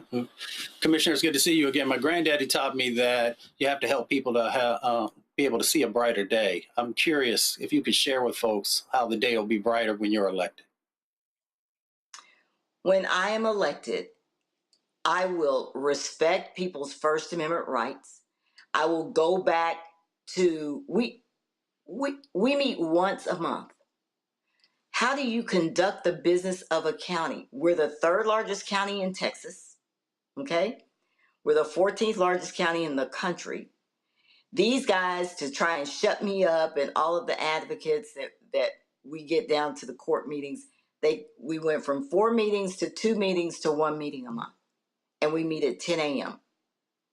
But those people sacrifice and they come down there. So we're going to make Commissioners Court accessible again. All the people that signed up to speak today, you know how long they got to speak? 1 minute. So we're going to give them their 3 minutes back. I may give them more than that back. And then we're going to restore services like our Human Services Department that deals with, that gives out rental assistance, utility assistance to our senior citizens. We shuttered that department last year. They shuttered that department almost a year ago. We stopped with rental assistance and utility assistance and help with hygiene products. We have eliminated immunization programs. We've cut our hospital district tax rate, which has affected their income. There will be improvements, and I don't have to raise taxes to do it. We can trim the sheriff's department's budget. This guy gets everything he wants. We bought a armored vehicle about 3 years ago. That thing has not been in service one bit. They just built or refurbished a county building into a new law enforcement training center. Millions of dollars. And this guy forgets to budget for overtime by $7 million.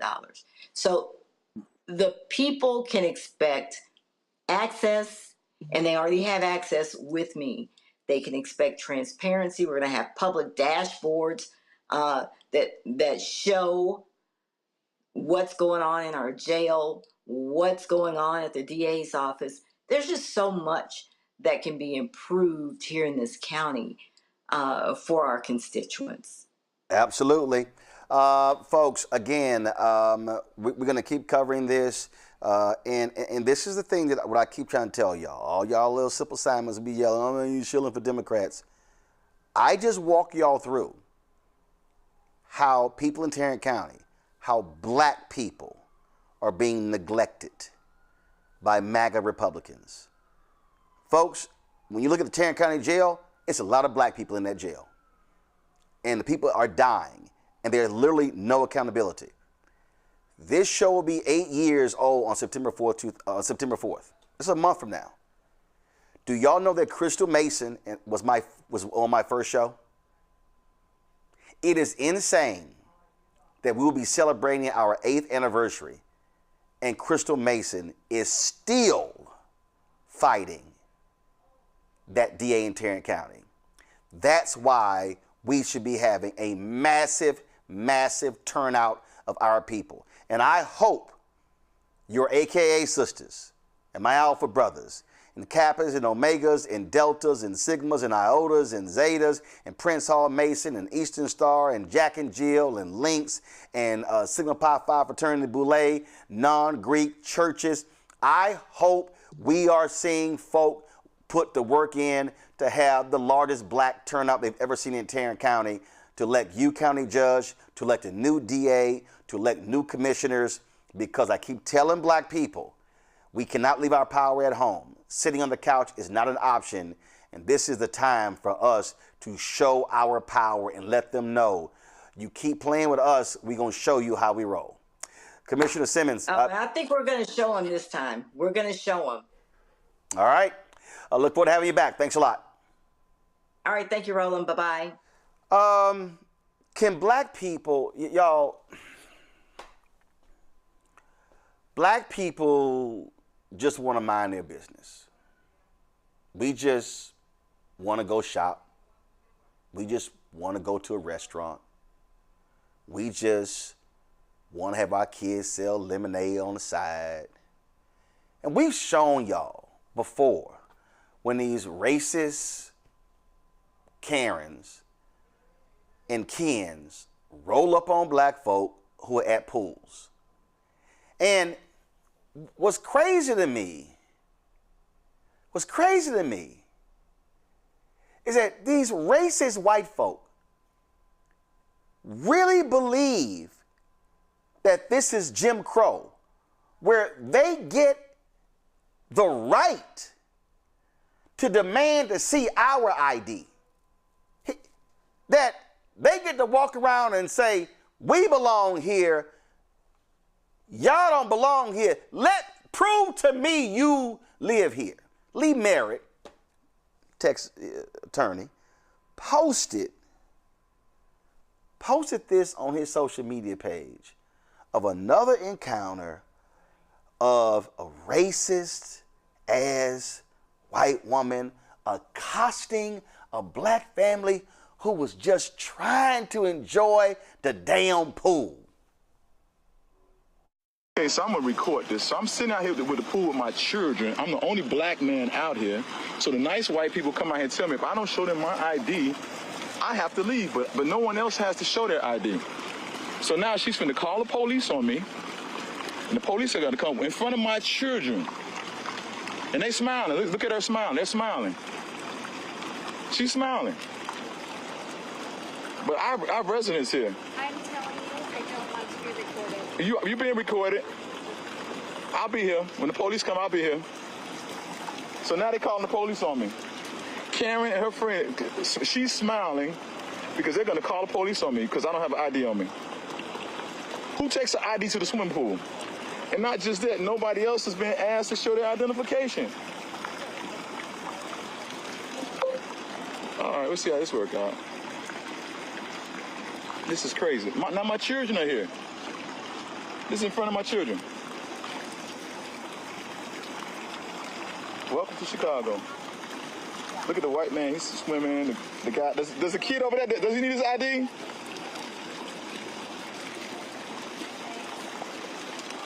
They are calling the police on me. This is crazy. This is so crazy. Where you going, Al? What? If you just get your ID. I'm not getting my ID. I don't have to show them no ID to be at the pool. Karen up and the other lady just smiling. This is crazy. The cops and you could get in jail. I don't want y'all to be traumatized by this though. No, don't cry. You don't have to cry. So have a seat, Kingston. I want you to go to jail. They're not gonna put me in jail. Please, just get your ID. No, we can. Just because we're black, we consider just like everybody else. Wow, welcome to Chicago. Yeah. Hey, peace and blessings. This is your boy Leo Sullivan. This is our last day of Chicago. Yesterday there was an incident. I think we handled it very well. Karen made us leave, tried to make us leave, called the police on us. We ended up having a fabulous time in Chicago. Unfortunately, when she called the police twice, because when I went to go ask her name and information, she said I was weird, and she wouldn't give me her information, her name, but she called the police on us and called us weird. Still, it was a learning experience. Got back to my room, the police came and knocked on the door for the second time. She reported I had harassed her, which was interesting. Fortunately, my kids were there, but it was a learning experience. Al, what would you say you learned from this entire experience? I would say that I learned it shouldn't matter what color you are, but it definitely does. And my guys taught me to never judge someone off of the color of their skin, but their character on the inside. So yeah, Okay, that's a good lesson, valuable lesson, huh? Kingston, what did you learn? Just because a person's an idiot doesn't mean you have to be one. An idiot. She was an idiot. Well, anyway, we're going to say a prayer for us. God is good. I want to say a shout out to my best friend since I've known since I was a teenager, a little teenager. Michael Hallman, I love you, man. We had a great time. Love you and the family. Y'all treat us so well, man.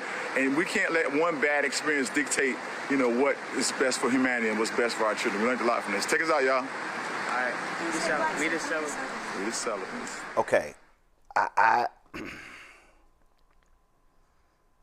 I'm really trying not to cuss right now. Because I need people watching to understand that what you just witnessed is trauma. Here is a black boy with his dad trying to enjoy the pool, and he is oh, she's calling the cops. I don't want nothing to happen to my daddy. Black boys and black girls are witnessing simple encounters turn into crime scenes and then funerals being planned. And this white woman having the audacity, Mustafa, to walk over and question him, but she didn't question nobody else around the pool. And see, when you get these folks who say, "Oh, no, that's just a one-off." No, we had way too many of these videos. And then when we got some folks, well, you shouldn't get that upset. Hell, it ain't happening to y'all. Well, Cassidy asked you for your freedom papers. Cassidy also says, how is it that you could be at this nice pool? Cassidy also says that whenever I say you should get up and leave, you should leave. But people don't realize that it's not 1954, 1964. So Cassidy does not necessarily have the same power that it once does, but they do know how to weaponize it. And of course, the weaponization is, let me call law enforcement and create a narrative that when they come to the scene, it's often in a very confrontational situation. So we've got to understand the dynamics that Cassidy brings into situations, but also, as you aptly stated, also the impacts that it can have on our children if we are not also helping to prepare them for the reality of the situations that still exist inside of this country and the work that we still have to do. And what angers me, Joe, is that we have to be the reasonable ones. We have to not overreact. We have to not get upset. We have to not scare the white woman. Because you saw the man said the cops came knocking his door a second time because of something her trifling heifer had to say. And I'm sitting there going to the cops, wait a minute. Y'all first heard the first bullshit she said, so you shouldn't have believed a damn thing coming out her damn mouth. Right, exactly. And, once again, trying to attack one's humanity. Now, when he asked for her name, it didn't sound like he asked for ID. It sounded like he asked for her name. She stated that was weird, but it was perfectly okay for her to ask him for his ID, like she was the police, okay? And I understand what it's like to watch your father, watch your hero deal with the police. And when you don't quite understand how important it is to respectfully and clearly stand up and assert your rights. I learned some lessons from my dad watching him do that as it pertains to some issues with his property where the police were giving him trouble and giving him problems, et cetera. And these boys will never forget the situation. I think Dad dealt with it masterfully. He dealt with it masterfully, and he's got them reflecting. What did we learn? What you learn from this situation and from this circumstance? So we know that, God forbid, they have a police contact or a Karen contact that they shouldn't. They're going to understand what their rights are. and they're going to deal with it the right way. Okay, and so it's a learning opportunity. It's a learning situation. But at the same time, you know, you got to ask yourself, how many times we're going to have to do this with these Karens? Because I'm going to tell you right now, there's brothers on the regular, cool, calm, cool, and collected side. Because I know some folk that would have dealt with that Karen, and then the police really would have something to pick them up for. You know what I mean? So she might have got what she wanted, but she'd have had a black eye too.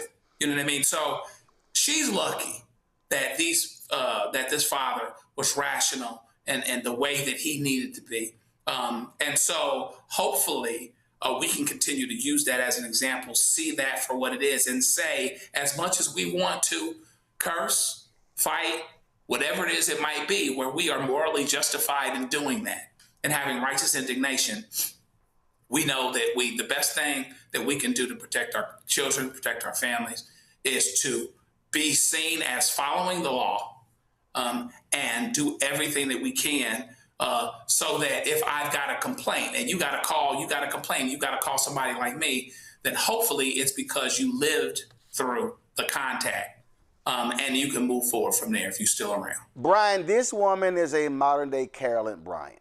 Carolyn Bryant, of course, who lied about Emmett Till.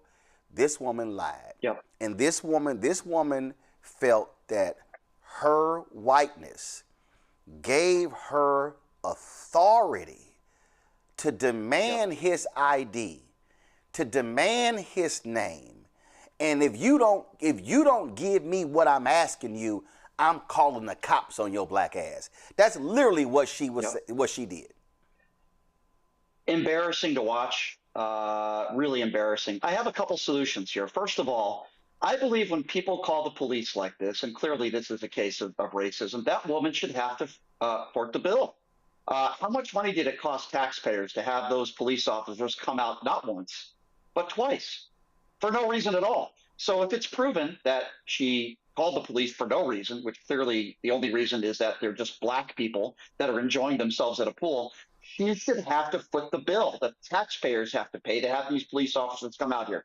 Number two, I tell this to my listeners, Roland, all the time.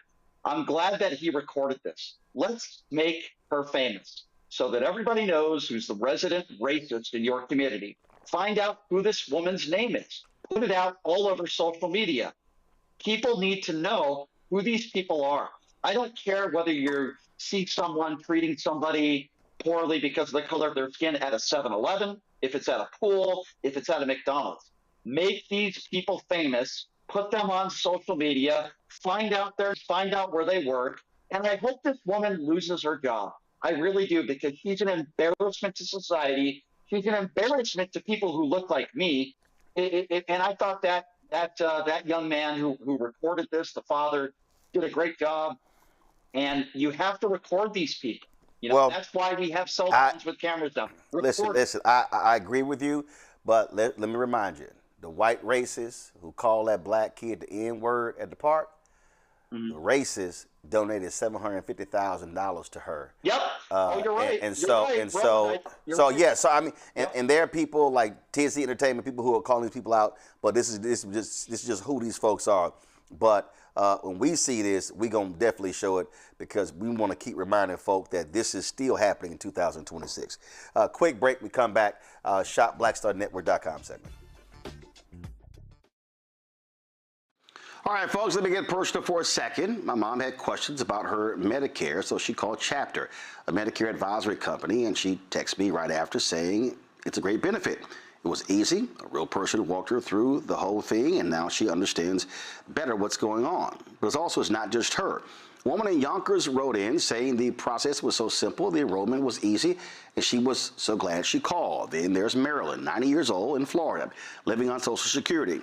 Her premium climbed every single year north of $400 a month for coverage she could barely afford anymore. So what does she do? She called Chapter. They found her the same top-tier coverage for hundreds of dollars less. 90 years old, and finally somebody in her corner. I hear stories like that again and again from our community. The Medicare system was not built to work for you. Too much fine print, too many plans. Yet Chapter's advisors are independent and honest, the only Medicare advisors that compare every plan nationwide. We're focused on one thing, what actually works for you. If you're already in the right plan, they'll tell you. No games, and people who switched to a chapter saved an average of $1,100 a year. All it takes is 20 minutes. You talk to a real person, and it's completely free help. So call Chapter at 724-264-8281, 724-264-8281. That's Chapter. Let me ask you a question. Why do so many people seem to think they know black men so well? What they think we want, what they think we need. Hell, they even tried to tell us why and how we voted, but never had a conversation with us. Never asked us how we felt, what brings us joy, what makes us angry, what makes us scared. How do we live? That's what this show is about. No translation, because we don't need anybody speaking for us. We can speak for ourselves. This will be a show where we bring brothers on that you don't see on every other talk show. Nope. Brothers that are doing work in local communities with black men for black communities. We're going to hear each other and try to understand so perhaps we can move forward together. No translation, because we don't need anybody speaking for us. Nope. What we need is each other. No translation, right here on the Black Star Network. Check it out. I'm Ryan Wilson, CEO and co-founder of The Gathering Spot, and you're watching Roland Martin Unfiltered on the Black Star Network.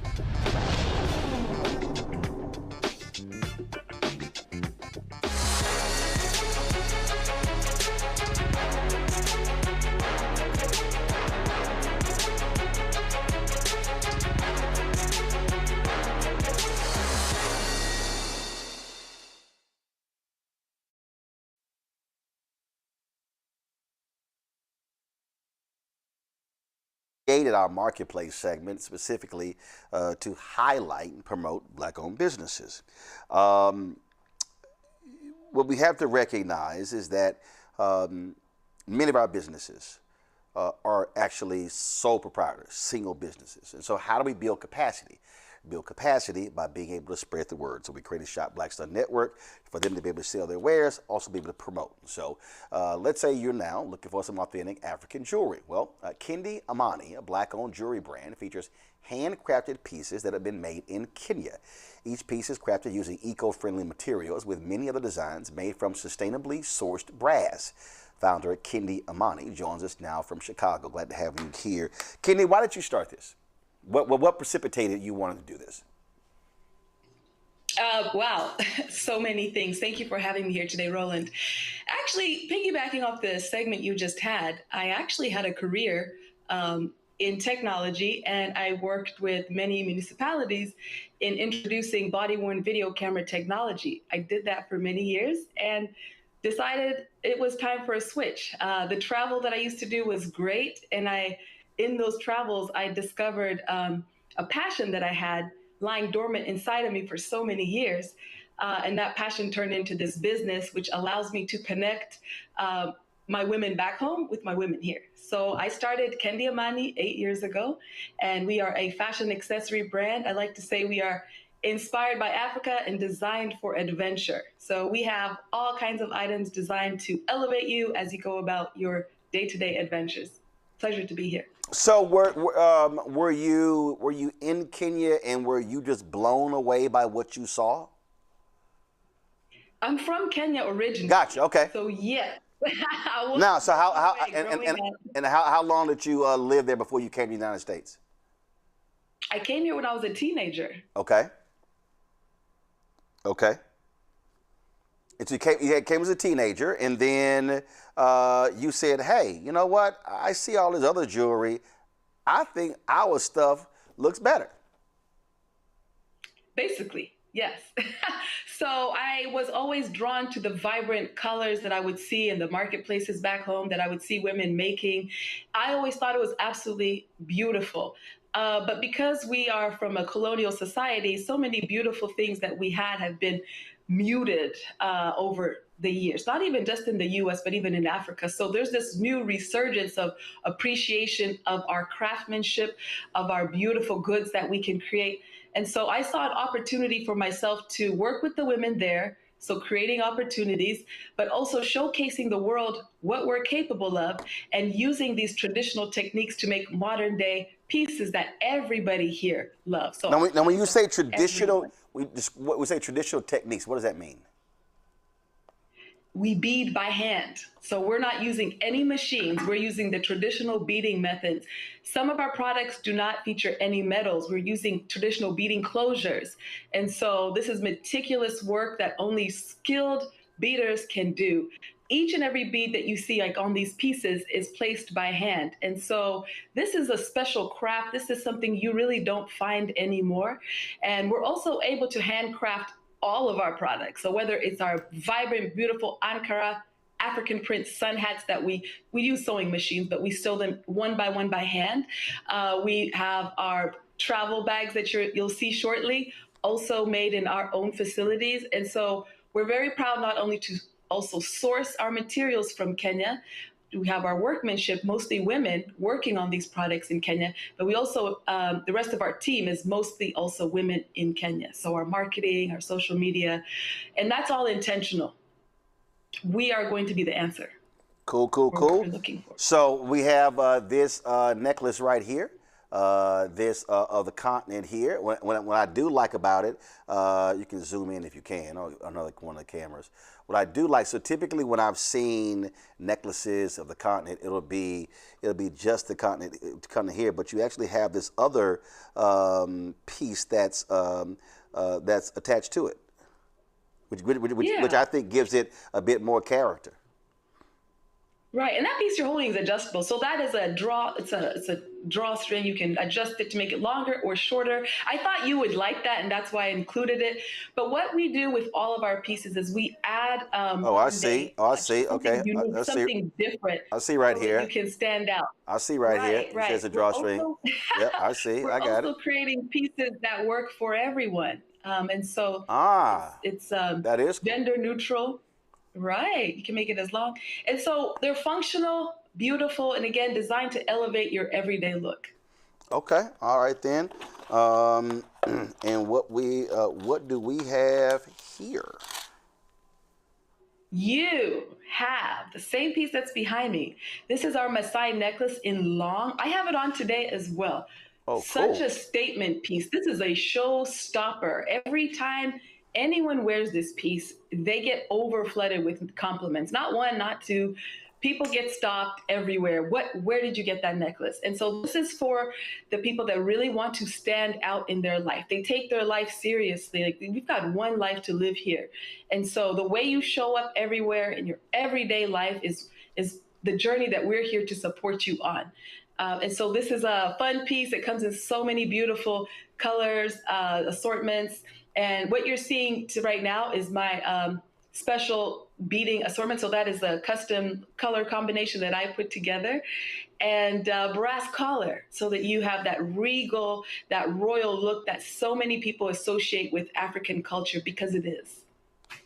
So actually, what I also love about this here, and I know this piece, somebody may think I'm crazy, but a piece like this can actually turn, let's just say, a basic black outfit into something formal. So it would just by putting this on. So that's what I have today. I have a very simple outfit. I have kids. I'm running around all day. When I'm ready to go to dinner, I put on one of my pieces and I'm ready to stand out. I'm ready for anything. So this is designed absolutely to elevate your look. Whether you're wearing a t-shirt, a formal dress, a solid color, a print, these pieces will definitely elevate your look and allow you to be the showstopper that you are. All right then. Okay, so now we have this bag here. So first of all, let me open it up. So yes. Okay, so then we call that. You call this what? We call that our villager tote bag. And so we have a variety of bags. This is just one of them. It's a very functional bag that you can use for your day-to-day work or vacation, or I use it for my kids to transport. Or even now when you go grocery shopping, you got to carry your own bag. And so so you got stuff in here, then you also you've got a zip pouch that's actually, wow, that's a deep, because normally they're not that deep. That's a deep zip pouch. Yes. And then you have where you can put water bottles or something on either side. On each side, right. And then you have the front pocket you missed, very deep front pocket. Right here. I see it, right here. You see that print? A lot of people don't know that that's an African print. And that's designed by intention. I want you to be able to take these pieces out in the world. Not everybody needs to go, hey, it's African, I'm screaming it's African. People love the print. They love the vibrant colors. And so what I am aiming to do is show people that African prints are versatile. They are modern. They fit into this world. We do have a place here. And that's why I intentionally pick these really fun prints that are African prints, but not everybody actually knows that. They just love the fact that it's this bright color. Nothing in our brand is bland. Everything here is vibrant because we want it to reflect your true personality and style. Questions from the panel. Joe, you first. Well, congratulations. You have some wonderful products here, and I'm asking a couple things. Is there any brick and mortar store availability, or is it all basically online? And then the other thing is, are there any plans, if you aren't already, you can correct me, to do anything that the fellas could get as well? It looked like that Africa necklace is something that the brothers could wear, but tell me about that. Are there things for guys, and is there a brick and mortar store availability? No, Joe. It's called shopblackstarnetwork.com, Joe. That's the segment. So the idea, Joe, the idea is to go to shopblackstarnetwork.com to get the items. That's why it's called the shopblackstarnetwork.com marketplace, Joe. I'm with you, but Joe, before she talks, this is what I'm doing. I was trying to do something for my mother here, but Joe, my mother doesn't go online and get stuff herself. Well, Joe, you need to sit with your mama right next to you and say, Mama, we're gonna go to shopblackstarnetwork.com to look at Kendi Amani's stuff. Okay. Yeah. And I will say this, that we do. We love this. We love this network. We love this opportunity. And yes, we are selling it here, direct to the consumer. But we do also focus on a B2B, because I know one thing Roland is really passionate about is seeing us scale our businesses. And so in order for me to truly scale, I do have to consider wholesale opportunities. And so, yes, sir, we are definitely expanding. We are definitely in a lot of retail stores across the country. So you may see Kendi Amani in different areas. But definitely for today, if you'd like to take home a piece, you can definitely find it on the link that is down below. Yes, today. That is what I will do. So today, tomorrow. We're gonna work it out. So today, tomorrow, next week, you can look at Kendi Amani's pieces on shopblackstarnetwork.com. Mustafa.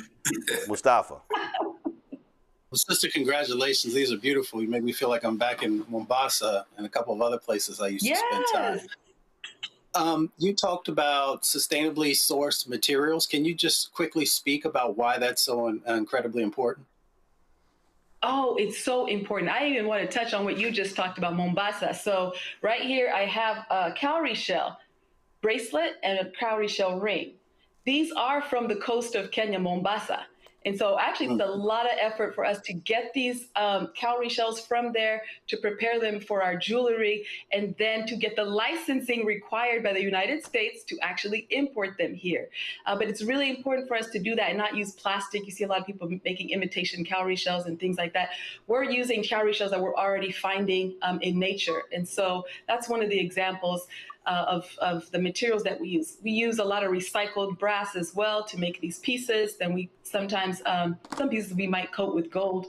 But in Africa, this is what you will see oftentimes is brass, and it's just an incredible material to work with because it lasts, it's quality, and it has this beautiful sheen to it, this beautiful gold tone that just looks so regal and elegant.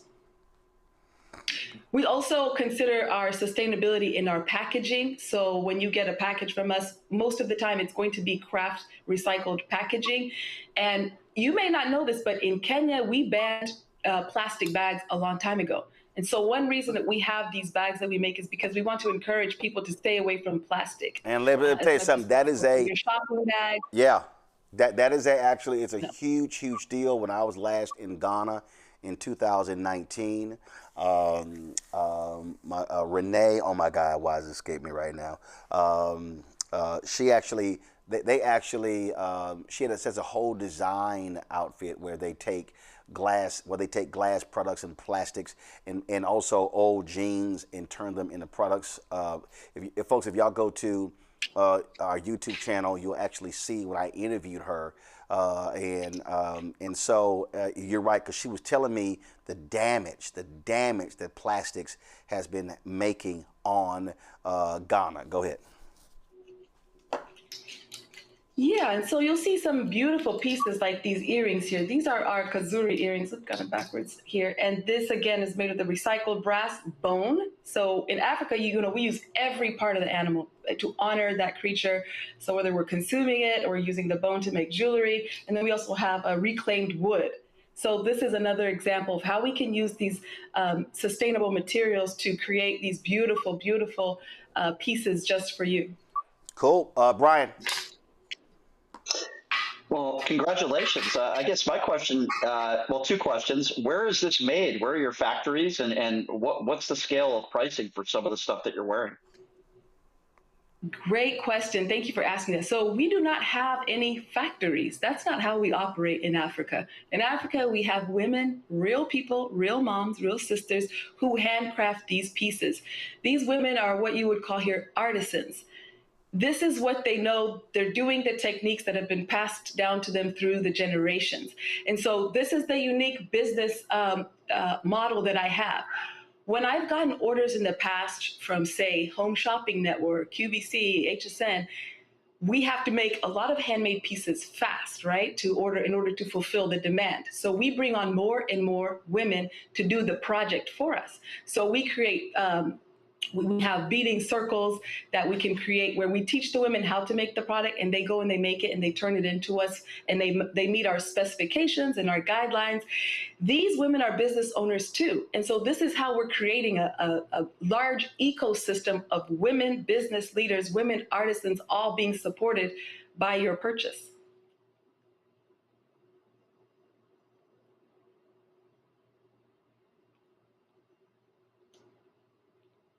And the second part of your question, I'll just go to that, is the price points.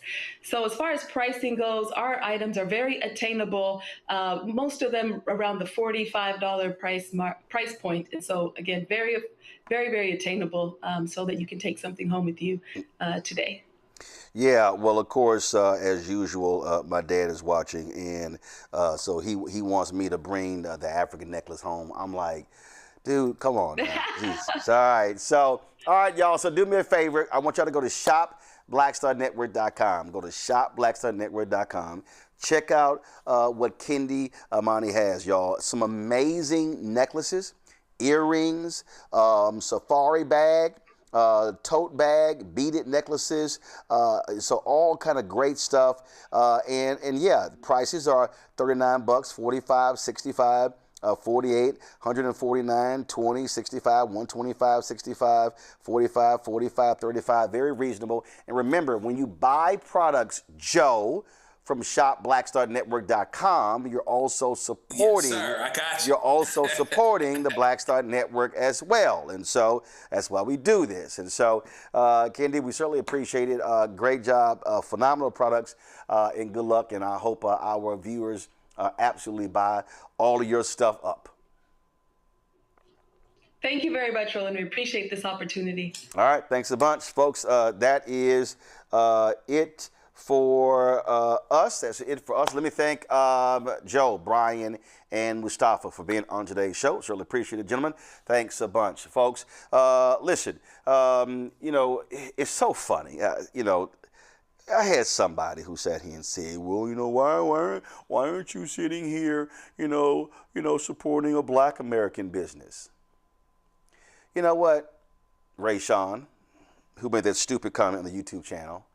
So clearly you've never watched this show, because if you did, you would realize, here we cut to it, these are all the products on shopblackstarnetwork.com. We've got numerous products from African Americans, from people of African descent, folks from Africa, because we support Black people, fool. That's who we support. And so all y'all people love, some of y'all love just saying dumb stuff. And if you want to understand the connection, it's called the African diaspora. That's what it's called. And so it's about supporting our folks across the globe. For those of you simple Simons who have no understanding of history, do you understand that 6 of the 10 fastest growing economies right now in the world are African nations. Do you understand that the youngest continent in the world is the continent of Africa?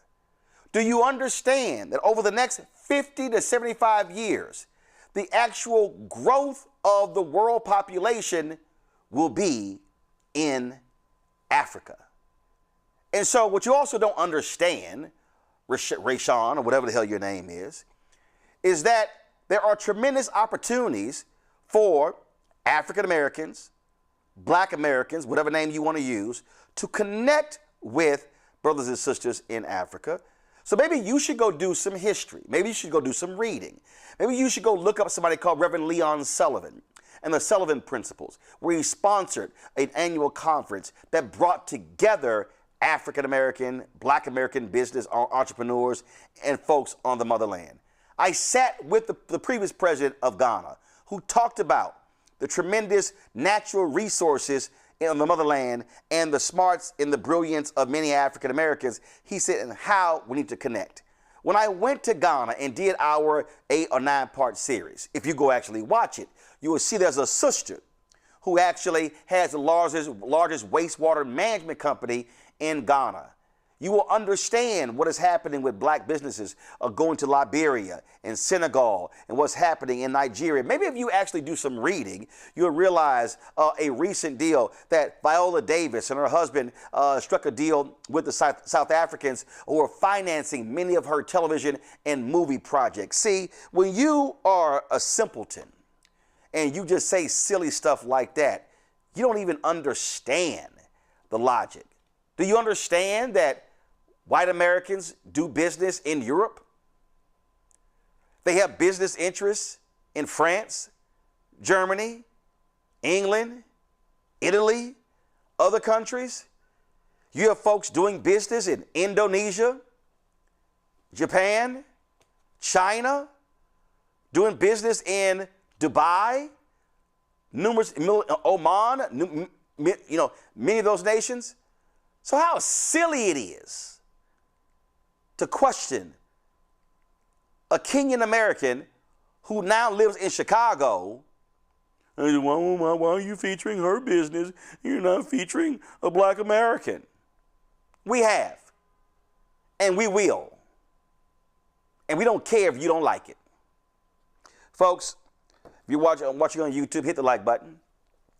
Do that.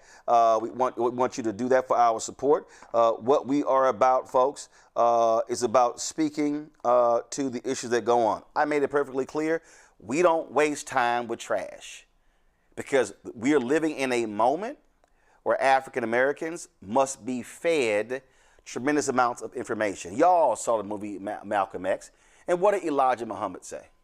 Elijah Muhammad said, at great scene, Al Freeman, talking to Denzel Washington. He says that our people are thirsty. And then he took a glass of water. He put some ink in it. He said, when you're thirsty, you'll drink anything, even if it's a glass of dirty water.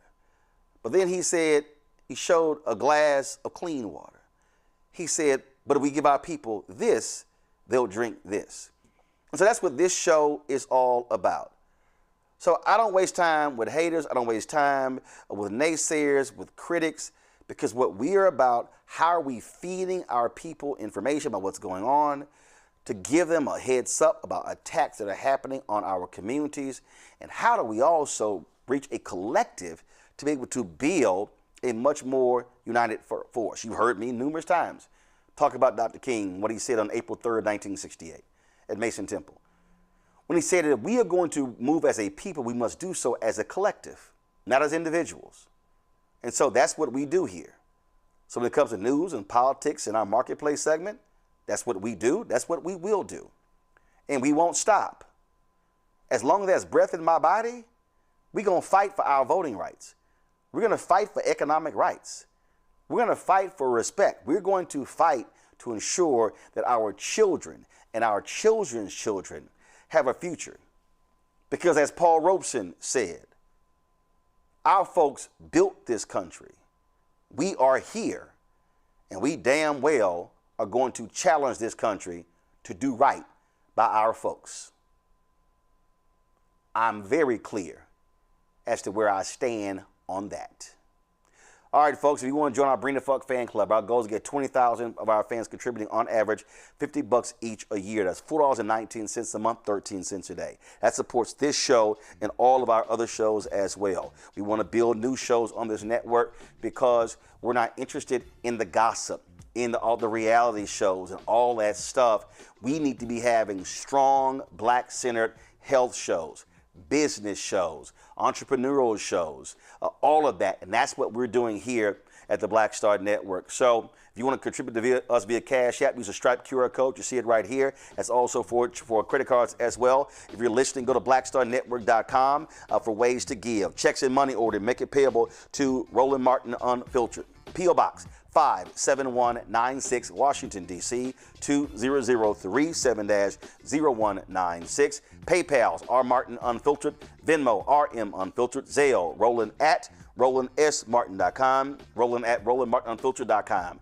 Download the Black Star Network app, Apple phone, Android phone, Apple TV, Android TV, Roku, Amazon Fire TV, Samsung Smart TV. If you want to get our Roland Martin Unfiltered swag, that's our hats and T-shirts and zip-ups. Our shirt, Don't Blame Me, I voted for the black woman. MAGA chose between woke or broke. They chose broke. All the other shirts, Black-owned Media Matters. Also, our America 250 shirts. Go to shopblackstarnetwork.com. You see the QR code there as well. As I showed you earlier, all these products right here are in our studio. These are all black companies that are on our website, our marketplace, because we are about supporting these products. When you buy these products, folks, you got all sort of products. Simply go to shopblackstarnetwork.com, peruse the site. When you buy from our site, when you're supporting these black-owned companies, you're supporting us as well. And so you can do all of that. Don't forget, download the app Fanbase. Follow me at Roland S. Martin. And we're going to keep y'all kicking out our information, flooding the zone because of the amazing work that we do. Because, y'all, we stand for our people. Listen, the Harriet Tubman Museum in Cambridge, Maryland, they are ecstatic by us helping them raise $75,000 to repair their door, to repair what's going on right there. We stand up on this show. We fight every day for black people. I can't tell you what other people do. I can't tell you what they should be doing. I know what we do, and we know who we stand for, who we fight for, who we center, and we don't give a damn if other folk don't like it. I'm going to see y'all tomorrow right here, Roland Martin Unfiltered on the Black Star Network. Black owned, black controlled, and also unapologetically black. Holla!